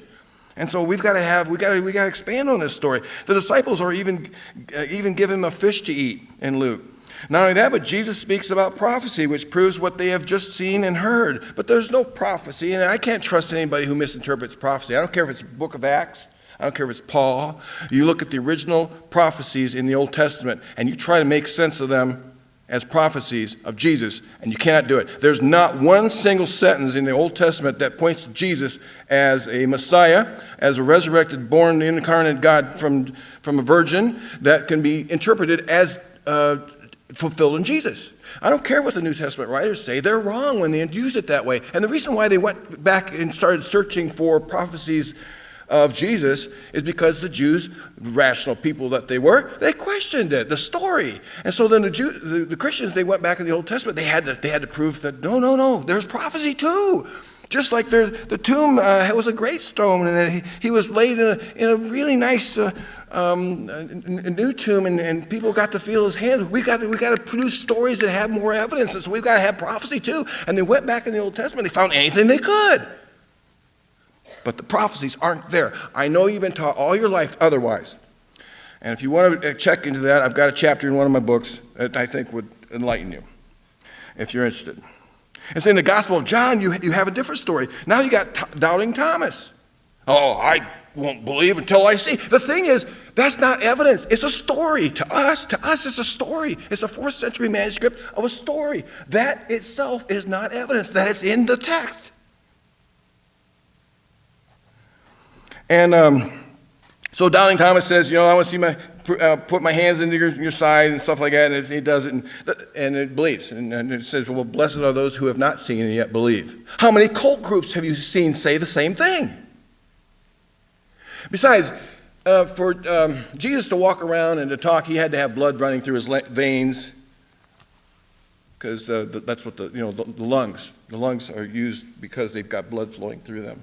And so for him to breathe, like it says he breathed on them, or to eat fish, or to any of those bodily functions, he had to have blood. But, he lost his blood on the cross. There's a lot of things that need to be explained rather than explained away. Okay, now David mentioned Craig Keener's book, Miracles. It's a 2-volume work, and I've read enough about it. I've not read enough of it to know it exists. Listen, it's one thing to write down verified miracles. Dr. so-and-so says he was, he had diagnosed with an ear infection and he can't hear, and voila, after being touched, he can hear. That's one thing. That's one thing entirely. What Craig Keener did was, I should have put it in my new book, under the chapter, When All Else Fails, Lie. I'm not accusing Craig Keener of lying, but it's dishonest what he did. All he did is he traveled around, he listened to stories told by people. The person said this, he wrote it down. The person said that, he wrote it down. And he admits that, of course. I guess it's not that dishonest after all. But you can't believe that. You can't believe just people's stories. Otherwise, you're going to go travel India, travel Africa. I mean, hear their stories. Some of these cultures are superstitious people. And they'll credit God with a miracle at the drop of a hand. And you need to be questioning of those sorts of things, rather than just write them all down and then to use it as evidence. You can't use that as evidence. Listen to the stories themselves. I have doubts that the resurrection happened, so why would I doubt that? And I don't doubt everything either. I don't doubt your writing. I don't doubt that what you have to say is going to be really good. But I doubt it. It's just the same, because I'm a radical doubter. But all right, here's I don't know if this is a good place to do that. Just ring the buzzer when you want me to stop, and I'll stop. Give me a few seconds, because I've said all I want to say, and I'm just wasting space here. I'd rather be a comedian. You know that? They can throw tomatoes at me that way, and I deserve them, I suppose. But here's what Keith Parsons did when he summed up the evidence. We have, at best, our second, third, or fourth-hand reports of those experiences of the resurrection of Jesus as recounted in the Gospels. We have, at best, second, third, and fourth-hand reports of those experiences of Jesus. There's no reason to think that the Gospel records are particularly reliable. On the contrary, he says, how much confidence can we have in documents, one, written by persons unknown? Can you imagine a court trial of people accusing somebody of something, and who is this person? I don't know. What's their relationship to the defendant? We don't know. Where they live? We don't know. What's their gender? We don't know. Oh, okay. Put that into the record as reliable testimony. Written by persons unknown about supposed eyewitnesses. That's what we don't have the eyewitnesses. We have writings about the supposed eyewitnesses. Oh, and Richard Bachman's book, Jesus, the evidence, eyewitness for Jesus. What's that?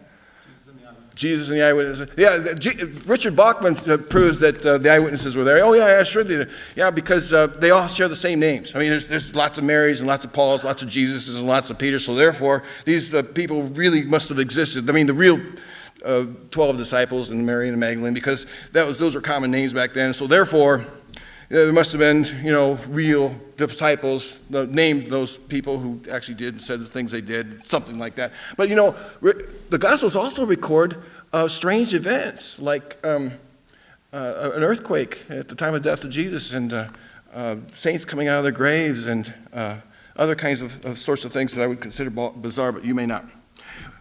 Okay.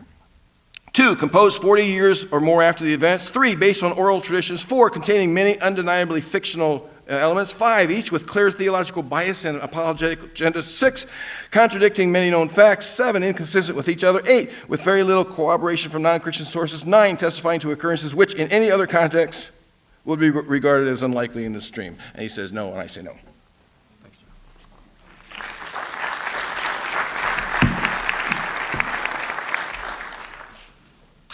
Okay, we will switch gears, and we're going to enter a 10-minute cross-examination time, pun intended. I guess that's home court advantage, for each debater to ask the other debater. 60 seconds for the question, 60 seconds for the response, and then we'll switch. 60 seconds for a question, 60 seconds for a response. David, the first question is yours. Oh, we agreed that it was going to be just crossfire, kind of say whatever you want rather than just ask questions. Okay, then we will allow 1 minute for each. Ready? Go ahead. All right, John, I have one request. If you want to call Just me, one. if you want to call me the worst dirtbag the world has ever seen, I give you permission to do that fully. But please don't say anything about Craig Keener. Everyone who's ever seen this man speak knows that this is a phenomenal man of integrity. You may disagree with his method of going around for eyewitnesses, but notice what John kept complaining about. Why don't we have the eyewitnesses of the resurrection? Why don't we have the eyewitnesses? Why don't we have the eyewitnesses? Craig Keener says, all right, I'll go around the world collecting data from eyewitnesses. Everyone who is apparently involved or anywhere near it, I'll ask them all questions. I'll put the reports together. And John says, this is nothing. This is horrible. What an evil person.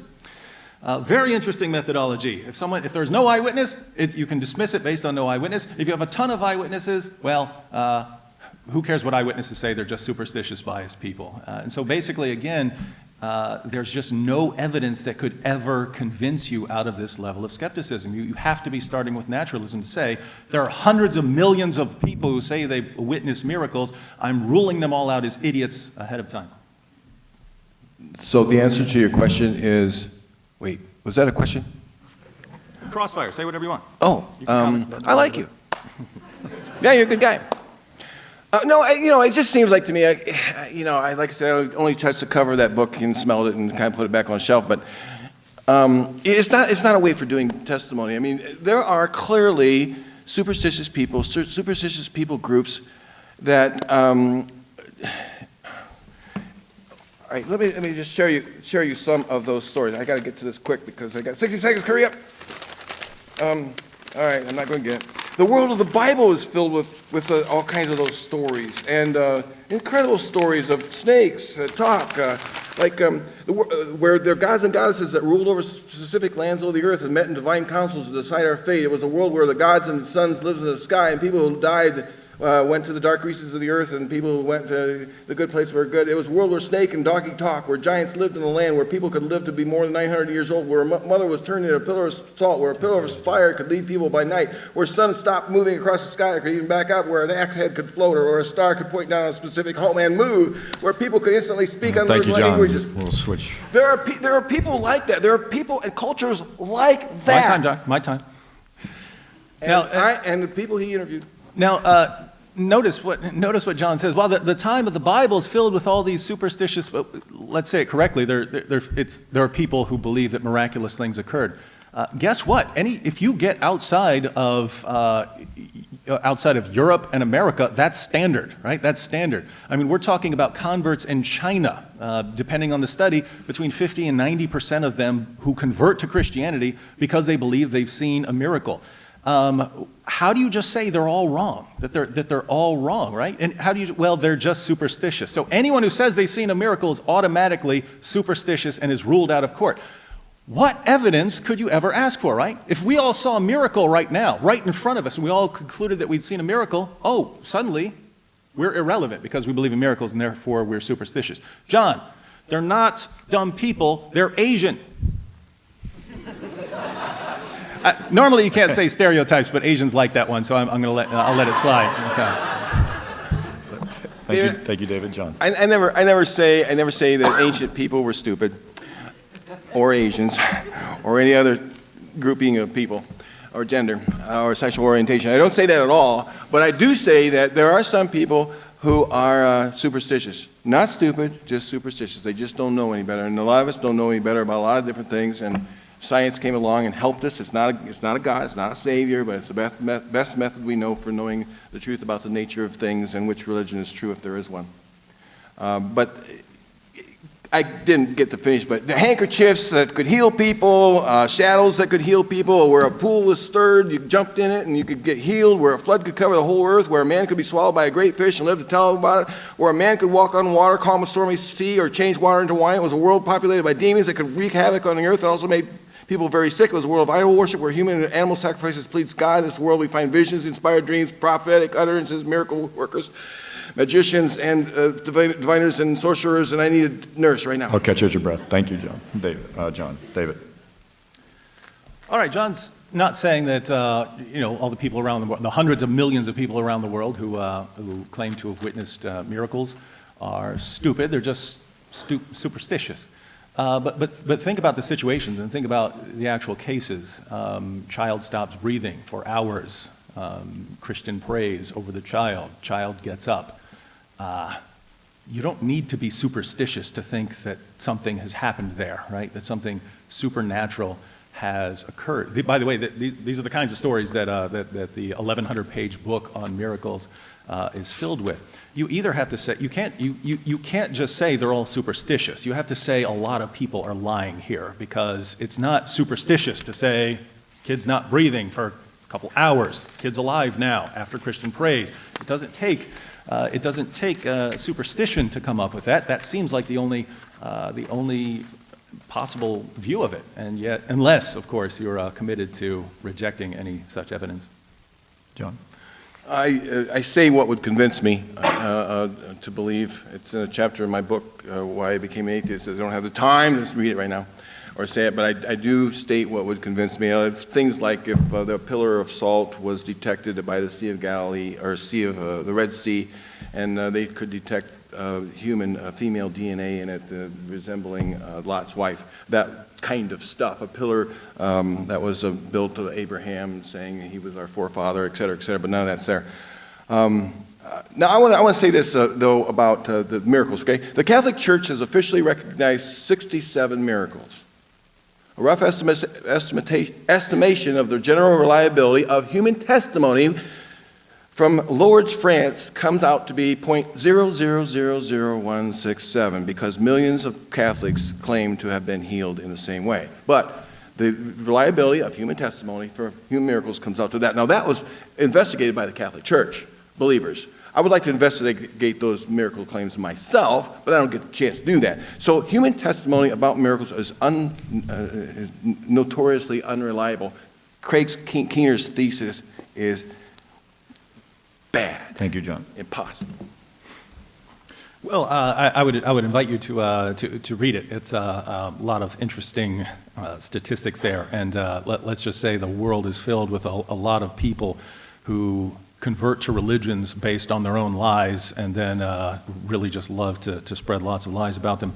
But John, I have an interesting question. I based my entire case for the resurrection of Jesus on the earliest Christian testimony we have, not according to me, according to critical atheist agnostic scholars, and facts that are agreed upon by scholars from across the board. Notice the people I'm quoting: Bart Ehrman, people from the Jesus Seminar, people who really disagree with me a lot. And in response, John he says there's discrepancies in the Gospels, which I didn't even use as part of my case. I'd love to have a discussion about those, but it just has nothing to do with my case.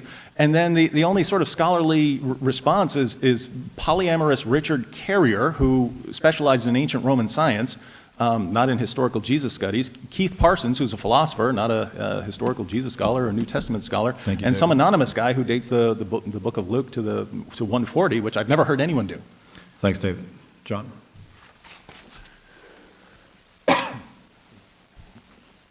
Okay, I said I think Jesus probably existed and he probably died. He was a failed apocalyptic prophet. That is, he prophesied a doomsday. It's going to come. And it never happened. And I don't deny some of the scholarship. Bart Ehrman says, usually he says something like this. That's what they believed. Now, on the death of Jesus, he'll say, yeah, Jesus died.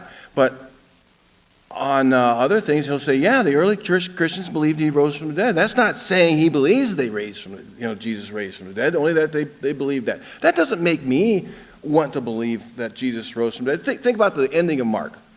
Okay, I'm there, I come up to the tomb, and there's two people in the white, very first recorded gospel, and two people in white say, that's what it says, that's the angels. And correct me if I'm wrong on that. A long time since I've stopped memorizing scripture, and that's what I call it some days. But he is risen. Oh yeah, I'm convinced now, see? Thank you. Thank you, I John, can't. appreciate it. David? I still have no idea why he's going to the Gospel of Mark at all. I'm quoting material from decades earlier, right? We're not talking about something written decades after, right? We have a creed that, according to scholars across the spectrum, is our earliest Christian material. Now John's saying, oh, but things are from the 4th century and so on. I say, fine, I'll go to the earliest material we have. And then, again, people like Ehrman and so, they're not saying, yeah, it's probably true. They're things like historically certain, those are their phrases that they're using with this material. So, just think, if I say, here's my case, fact, agreed upon across the board, resurrection's only explanation, and you say, let me attack this different thing that you didn't bring up. Well, that's not an answer, is it? So we get to the end of the debate, and there's just no response to anything I've laid out in my opening statement. And if this is scored as a debate, that all matters, ladies and gentlemen. All right, that one, you got me on that one.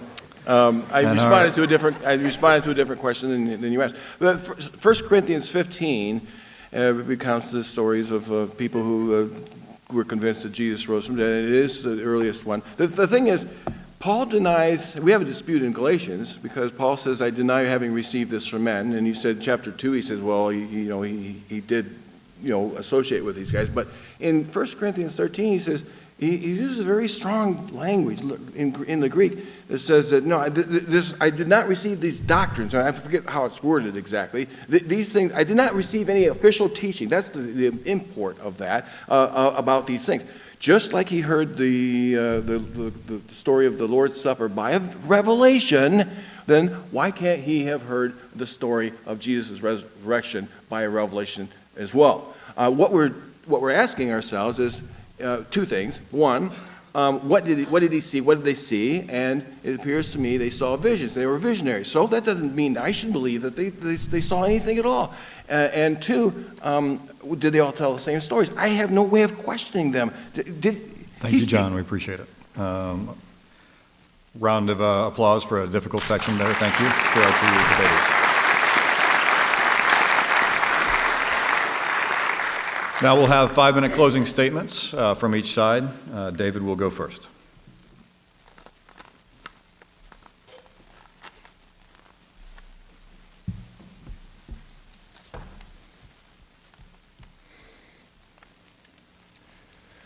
Well, thanks again to Reston Bible Church and for John, representing the atheist position. I've presented facts, and I've shown that these facts are not disputed. It's based on material that's not disputed as being very early. John, the only thing I've detected as an actual attempt to explain the facts is John's claim that these were visionary appearances, and therefore it wasn't something that it wasn't Jesus actually appearing to them at some sort of vision. Let me just go ahead and quote something here. This is from Gary Sibsey, who is a psychologist at Piedmont Psychiatric Center. He writes, "I have surveyed the professional literature, peer-reviewed journal articles, and books written by psychologists, psychiatrists, and other relevant healthcare professionals during the past 2 decades, and have yet to find a single documented case of a group hallucination. That is, an event for which more than one person purportedly shared in a visual or other sensory perception where there was clearly no external referent." Group hallucinations would be extremely rare, right? Because if you're hallucinating, there's nothing out there. Other people will not see it. There are apparently phenomena where a bunch of people can be hallucinating at the same time, but these are people who are all expecting things, and not everyone sees it, right? They're independent hallucinations, in other words. Maybe they're seeing some person that they want to see. The disciples were distraught. The disciples, they were done, right? Their work was done. Their guy died. If your Messiah died, you went and got a new Messiah. That's it. They've been wasting all of these years. They're not in the state of mind. They're not in the state of mind to have these hallucinations that are fueled by expectation of seeing someone. And even if we did think that suddenly group hallucinations were incredibly popular in the first century among Jesus' followers, what do you do with James? What do you do with Paul? They're certainly not expecting Jesus to appear to them. So you need one very odd theory upon another. You need theory upon theory upon theory upon theory to account for every little bit of piece of evidence we have. And is there a limit to the absurdity involved? When everything we know tells us that's not the sort of thing that happens. I mean, that's the rule that people are applying to the resurrection. Well, the resurrection's not sort of thing that happens. Well, multiple repeated group appearances, that doesn't happen. So what's going on here? But notice there's a difference. We know that these things don't happen. You can't just say resurrections don't happen, right? You can't say that without presupposing naturalism, and that's what we simply cannot presuppose. So group hallucinations would be extremely rare, and so the only explanation we've had tonight for the actual facts that I presented just fails. And notice, you could explain anything if you wanted to say, hey, repeated group hallucinations can be used to explain what lots of people, friends and foes, as individuals and small groups and in a large group, all claim to have seen and are willing to go to their death proclaiming. You could explain this debate tonight. Did we have a debate? No, everyone just hallucinated the same thing. You could explain anything in history that way. So if you have to resort to this sort of method, can you really say, as John did, I want to believe. I'm looking for a reason to believe. I don't think so. So tonight I've shown that Jesus died by crucifixion, that his friends and foes became convinced that he had appeared to them, that it was belief in bodily resurrection. So this can't be a vision. If it's a vision, they would conclude they had a vision. They would say, hey, I had a vision of Jesus. He's appeared to me from heaven. They would have never said resurrection. Paul, a Shammaiite Pharisee, would never have concluded resurrection. It went against everything he believed. Something big had to happen to shake all of these men into the belief that not only had they seen Jesus in a vision, they had seen him resurrected. He was now resurrected. What could do that? Well, resurrection can do that. Hallucination and visions just can't do that. There's just no way. So as far as what John has replied, it's, well, we can't know much about history. There are discrepancies in the Gospels, even though my case hasn't been based on them at all. Stories are growing incrementally, even though I pointed out you can put the Gospels in any order you want, and you can show that they're evolving stories just because some of them include more detail. And my case was based on material much earlier than the Gospels. So Keep in mind, the most appearances you ever have in any story are in our earliest source. If that's evolution, it's going in reverse. So it seems like this debate comes down to what sort of explanation would you prefer? Would you prefer a supernatural explanation that fits all the facts, fits them well, and is the only explanation that actually fits the facts, but which will lead to certain theological commitments on your part? Or would you prefer a natural explanation that doesn't fit the facts, that is completely refuted by the facts and can never account for the facts? That's the difference you have here tonight.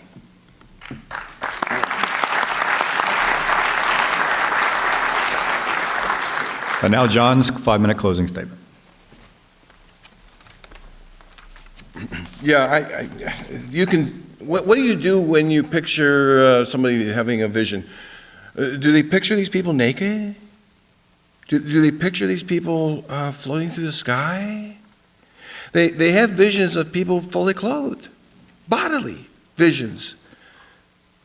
So it's not really beyond the scope that these visions were of a bodily Jesus initially that grew incrementally, as I've shown in from the rock stories and from the appearance stories up until we grasped his hands and put fingers through his nails and holes in his hands and hugged him and said, we're told by Jesus, blessed is he who believes even though he doesn't see. It grows from those initial stories is what I claim. And I think the evidence is there. The bottom line is that in my world, miracles do not happen. What world are apologists like David Wood and Mike Licona and William Lane Craig living in? The odds of a resurrection, from my experience, are 0. I must judge the past from the present knowledge I have. God may have done a plethora of miracles in the past, and he may do another plethora of miracles in the future, but in my world, miracles don't happen. God could do that. Craig Keener could actually document that, but they don't happen. And I have better critical facilities about that. I'm sorry, I wish they did happen in a way. They just don't, they just don't.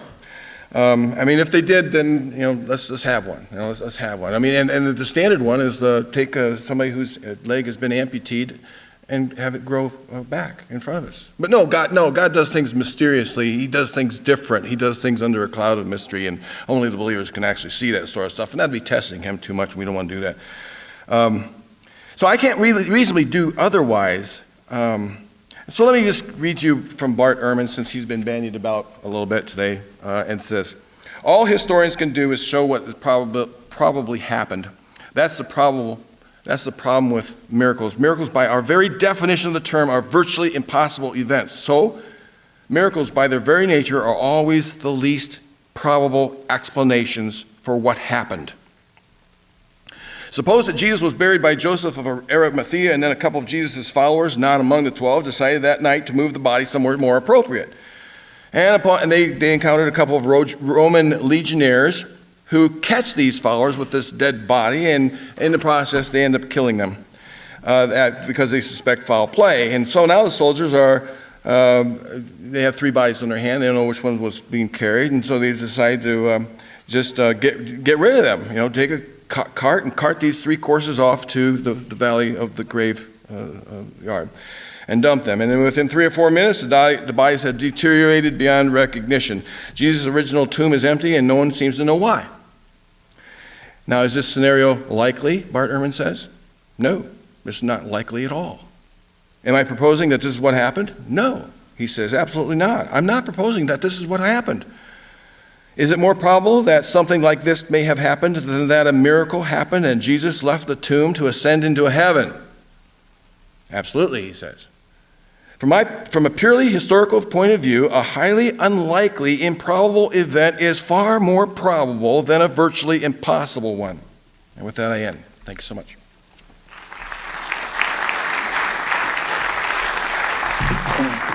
So thanks to both our debaters. A final round of applause for both of them for their excellent debate tonight.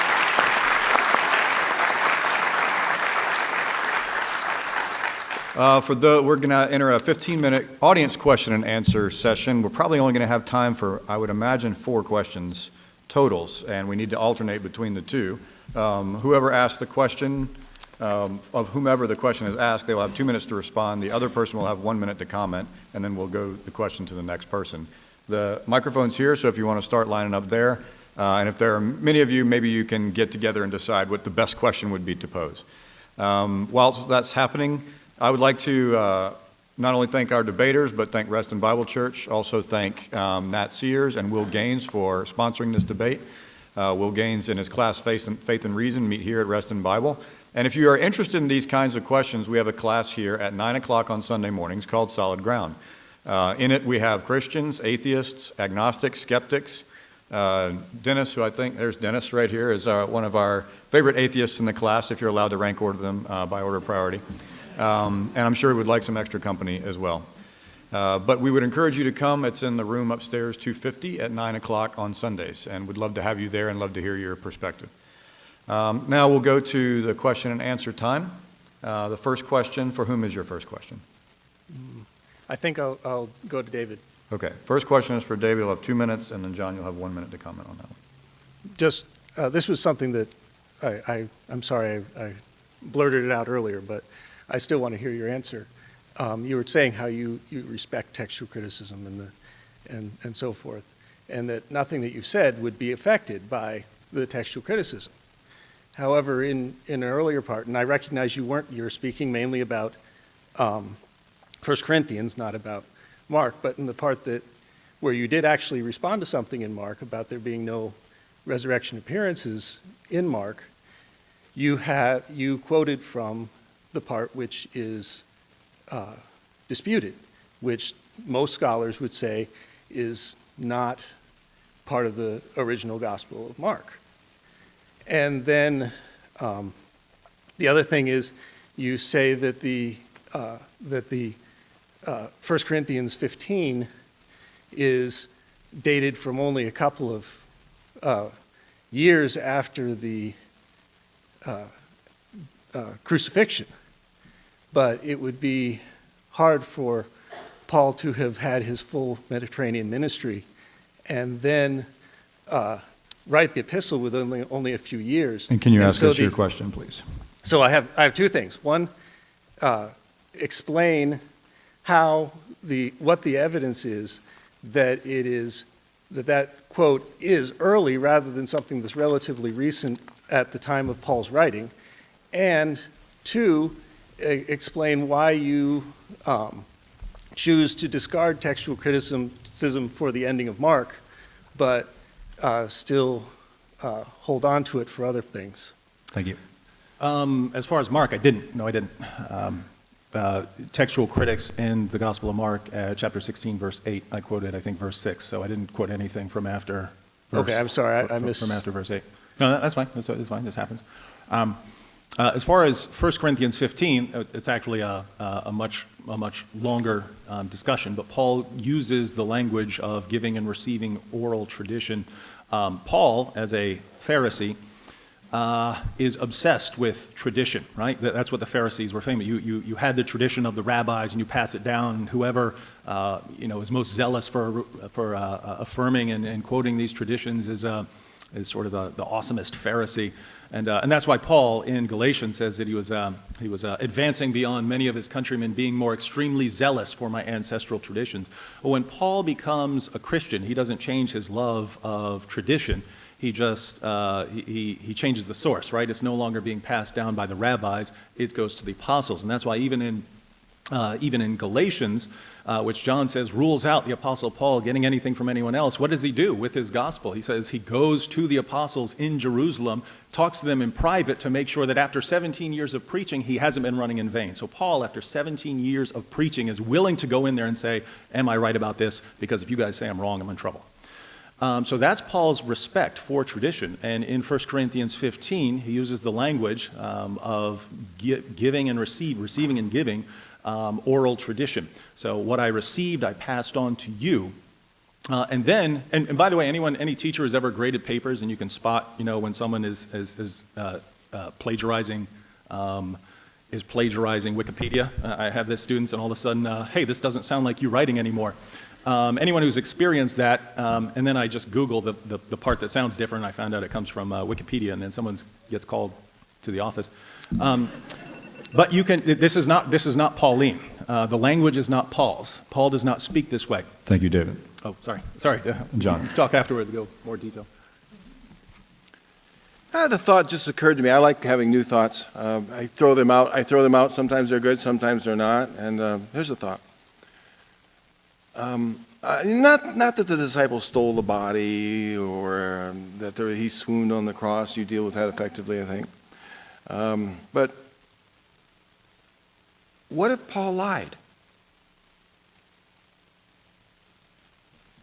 Now, you would object to that outright, wouldn't you? Because you regard him as an inspired author.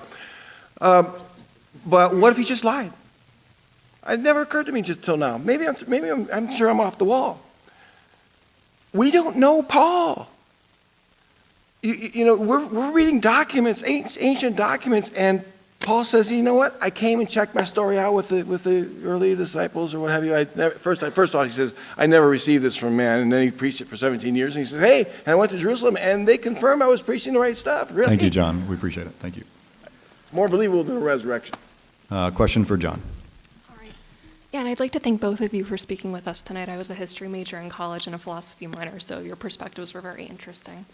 My question for you, John, is, when you were a Christian, specifically a seminarian and a pastor, why were you convinced that the gospel was true during that period in your life? Why was I convinced that the gospel was true?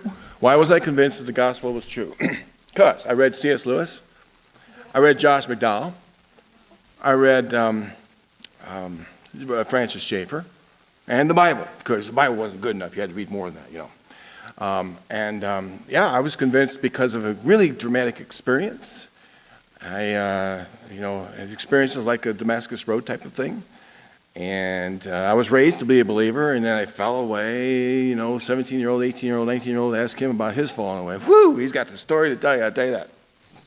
But he had a dramatic story just like I do. I mean, his was more dramatic if you want to compare stories. I didn't know any better. I just didn't know any better. People will grasp onto stories and believe them because they offer hope over truth any day. I did. Then I studied my faith out, and I eventually came to reject it. It was wrong. It may have saved me from jail back in those days, but I grasped onto it because of the hope it offered rather than the truth and the evidence that it was there. All right. Thank you. But John mentioned my story. You're going to type in David Wood, why I'm a Christian, into YouTube. Where I You want to get smacked in the head with some solid truth. Yeah, because people kept asking me about it, so I put it up there. In fact, John was one of the ones who asked me about it. What was your life like as an atheist? All right, I'll tell you. But John says he believed, and then he didn't believe, and he came to doubt. But notice the shift that has occurred. At some point, he adopts the methodology, the odds of a resurrection in my world are zero. That's what he said. And if the odds are zero, then yeah, no amount of testimony could ever show you that any miracle has occurred. And notice, if God appeared right now and started striking lightning bolts around, the odds of that are zero ahead of time. So there's just no evidence that will ever convince us. Thank you. Question for David. Hi, I'm Dennis. I'm Scott's favorite atheist. We know who you are. I, like John, am an ex-Christian who is now an atheist, although I'm told by many Christians that I couldn't possibly have been a Christian if I'm now an atheist. And my answer to these people is everyone in this room is an atheist. John and I just go one God further. But this question really is for both. Neither one of you won this debate. Neither one of you. You didn't change a single mind. Friend I've been Dennis, doing this for 10 years. if we do need a question. Okay. Maybe there's a compromise between you two. This is a question for both of you. Isn't it possible that maybe there wasn't a physical bodily resurrection, but maybe there was not a vision, but a spiritual resurrection? That people believe that the spirit of Jesus was raised and ascended into heaven. Did it have to go through a body? That's my question. You said it's both of us, so you want to go first or second? Since you've been taking them first for a while, I'll take this one first. Okay. There are Christian scholars that say that it wasn't a bodily resurrection, it was a vision. And other Christian scholars say, well, it wasn't a bodily resurrection, it wasn't a vision, it was an event. some kind of they call it the Easter event, leaving it unspecified. Well, listen, what happens if people change their minds about something? People will choose to believe based on hope. That's all there is to it. And something may have triggered that. All it takes usually is one person, an influential person, who says, you know what? I feel Jesus right now. Yeah, I do too. And the candles are lit, and it's dark, and there's some music, and the bongo drums. Yeah, I think I hear him talking to me. No, what's he saying? He's saying, I love you, which he would never say he hates you, of course. And what else is he saying? He says he's still alive. I think I hear that too. And so the hope has arisen, and it could have happened that way. It could have happened that way. But why should I accept that? Why should I go with that? I mean, if that's all the evidence, screw it. I didn't say this during the debate, but as far as the overall position that John adopts, that these were visionary appearances and that this gave the disciples their belief, I believe that this is the strongest alternative to the resurrection. That doesn't mean I think it's good at all. I think it's better than all the competitors. And the reason is it doesn't force you to deny known, undisputable facts of history. So, for instance, Islam denies Jesus' death. Jesus doesn't die. Well, if we know anything about Jesus, we know that he died.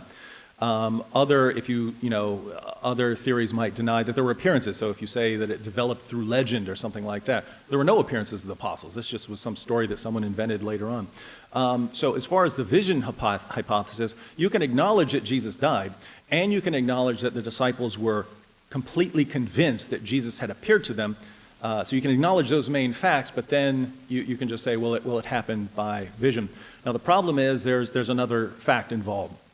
And that is that the disciples were not preaching that they had seen vision. Again, they loved vision. Paul goes on receiving visions. But in 1 Corinthians 15, Paul says, and last of all, he appeared to me also. So this is the final one, right? This is the final one. Well, if it's just visions, Paul continued having visions. Other Christians continued having visions. There are Christians who have visions today. So if Paul is saying there is this limited class of appearances that only happen with certain people, what are they? Well, he tells us. He tells us in passages like Romans 8:11 and Philippians 3:20-21, where he talks about raising Jesus bodily. We will be raised bodily the way Jesus was raised bodily. So if the apostles are claiming resurrection, we hear resurrection and we think it means the same thing as, just some sort of otherworldly existence or something. Resurrection is physical and bodily. It is the raising of the physical body to a supernatural state. Since this is what they're claiming, something big happened to convince them that was Jesus appearing to them physically. Thank you. Your question is for? Mr. Loftus. And is your question for David? Then these will be our two last questions. Good. Okay. So, Mr. Loftus, my question is, you say that the best that we have in terms of accounts of the resurrection are second, third, fourth-hand accounts at best, and you say, where are the eyewitnesses? Where is the corroborative evidence? But then you say eyewitness testimony is so unreliable. So why spend so much time harping on the lack of eyewitness testimony if you're just going to say it's unreliable if you get it? Well, I said that you need an overwhelming amount of non-controversial evidence to overcome the concrete experience that we have that people don't get up from the dead, okay? Eyewitness testimony is valuable, but we need a lot of it. If I said I levitated this morning, while I was preparing for this debate, you wouldn't believe me. If I said David saw me levitate, maybe a little more credibility. If you said you saw me levitate, what? Are they all crazy or what? What if it was on video, camera? Well, all of a sudden, you need that kind of evidence. Because eyewitness testimony is really unreliable. It really is. There have been studies shown in court cases, someone points out, he did, yes, he's the murderer, and shown up later that they were wrong. They just had this idea of a particular kind of person that might have done this kind of deed, and they pointed out that kind of guy, and without the DNA evidence that lets them off the hook 20 years later, because now we've got that, they were wrong in seeing that. So eyewitness testimony is unreliable, but you need a lot of it when it comes to an extraordinary event like someone rising from the dead. Does that satisfy your question? Almost. So then my small follow-up question to that is, so is 200 million not quite there yet? Like in China? He mentioned 200 million people who said Yeah. that? Well, I read to you a little paragraph about the world of the Bible. You know, handkerchiefs, handkerchiefs healing people, and shadows and pools that are stirred. There are cultures like that. They don't have doctors. I mean, I'm not trying to belittle any culture that I'm not aware of, but in the ancient culture especially, they didn't have the modern medicine, and they went to shamans, and they offered prayers and anklets, and I don't know what else to try to heal people. And if they got healed, then they credited their God with doing the healing. And I suspect China is like that. Thank you, John. Yeah, John says we need an overwhelming amount of evidence, but I think you're exactly right. There is no amount of evidence that could, because what happened, the probability of a resurrection or a miracle is zero in John's world. So no amount of evidence can. If you start with a probability, this is Bayesianism right here. But if you're starting with a prior probability of zero, no amount of evidence can ever change that.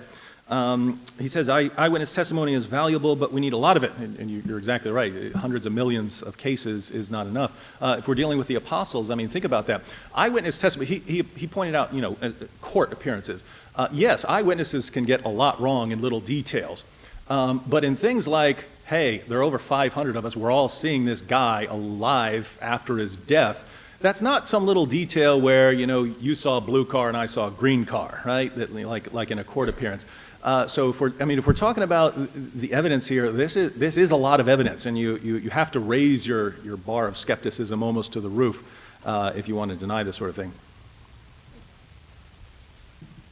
Hi, this question's for David. Just to give you a background, I'm a little bit more on John's side. I'm a member of the Clergy Project, and I feel that I have to give you some points, and no offense to John, I think that your communication skills and your rhetoric were very strong. Who's better looking? And definitely you're better looking, but he does have a better hat. A couple things that really stuck out with me in listening to you was your... Could you phrase your... Yes, your repetition... yours in the form of a question, please. Your repetition of the idea that you're stating multiple facts, but you're talking about one passage in 1 Corinthians from a Christian source over and over again, and you're saying that these people, the disciples were the martyrs, the true believers who went out and died for their faith. What about true believers of other faiths, of other beliefs? There are lots of martyrs in the world today. And how do you compare that and look at that and say that yours is better? Thank you. Well, I'd have to see some specific cases. If I look around the world and I see there are Christians who are being martyred, and it's happening pretty regularly, thanks to our ISIS. But I don't look at a Christian martyr and say, you see, there's evidence for Christianity. Just like I don't see, an ISIS suicide bomber and say, oh, there's evidence for Islam. The point of the martyrdom is it shows the sincerity of belief, right? When a Christian dies today for Christianity, all I can say is this person really believes in Christianity. When a Muslim dies for Islam, all I can say is that person really believes in Islam. So I brought up the martyrdom, the torture, the imprisonments, and so on of the apostles just to respond to the idea that these guys are making it up, or that they have some sort of loose, foggy belief that some shady appearance has appeared to them or something like this. They had an amazing degree of confidence to go to that level. And the difference is the disciples aren't getting this from some message, right? If I go out and die for what I believe, it's because I heard something, right? I heard a message, I believed it, I believe there's evidence for it, I go out and die for it. The disciples were enduring persecution for something they saw. So that leads me to the question, what did these people see? What did they see with their eyes? I can't say they're lying, right? If they're dying for it, they believe their message. But their message is, we saw this guy alive from the dead. That was the core, the heart of their message. So I have to believe these guys saw something, and guess what? scholars across the board agree with me. So we're all acknowledging these guys saw something. What did they see? Well, hallucinations, vision, that sort of thing can't account for it. So what did they see? And if you're ruling out miraculous explanations or something, yeah, you're going to have to say, well, whatever it wasn't a resurrection, so they must have seen something else. But if you're not opposed to that, then you've got a miracle on your hands, and that's what would explain it. As far as the 1 Corinthians passage, I quoted that just because it's the earliest and the best, and that's what scholars, Christian atheist scholars, everyone points out. So I pointed that because it's the earliest. We have bunches of other sources, both in the Bible and outside the Bible, and so there are plenty, but that's the earliest and best, so that's what I went with. Is this the last time? The last 60 seconds. I get the last 6 seconds? Well, I just want to thank the church and the organizers for this wonderful time. And it's an honor to be here. And you're a remarkable church to invite me in to debate a central tenet of your faith. You certainly are committed to educating your people and in the search for the truth. And I hope I was a helpful participant in that. I think I've said everything I want to say anyway. So. Thanks, Sean.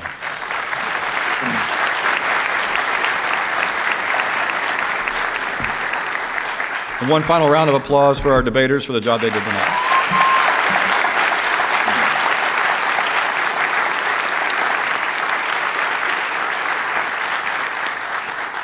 If this was interesting to you, we will see you Sunday at 9 o'clock to continue discussing these kinds of things. Thank you for coming tonight, and we appreciate you being here.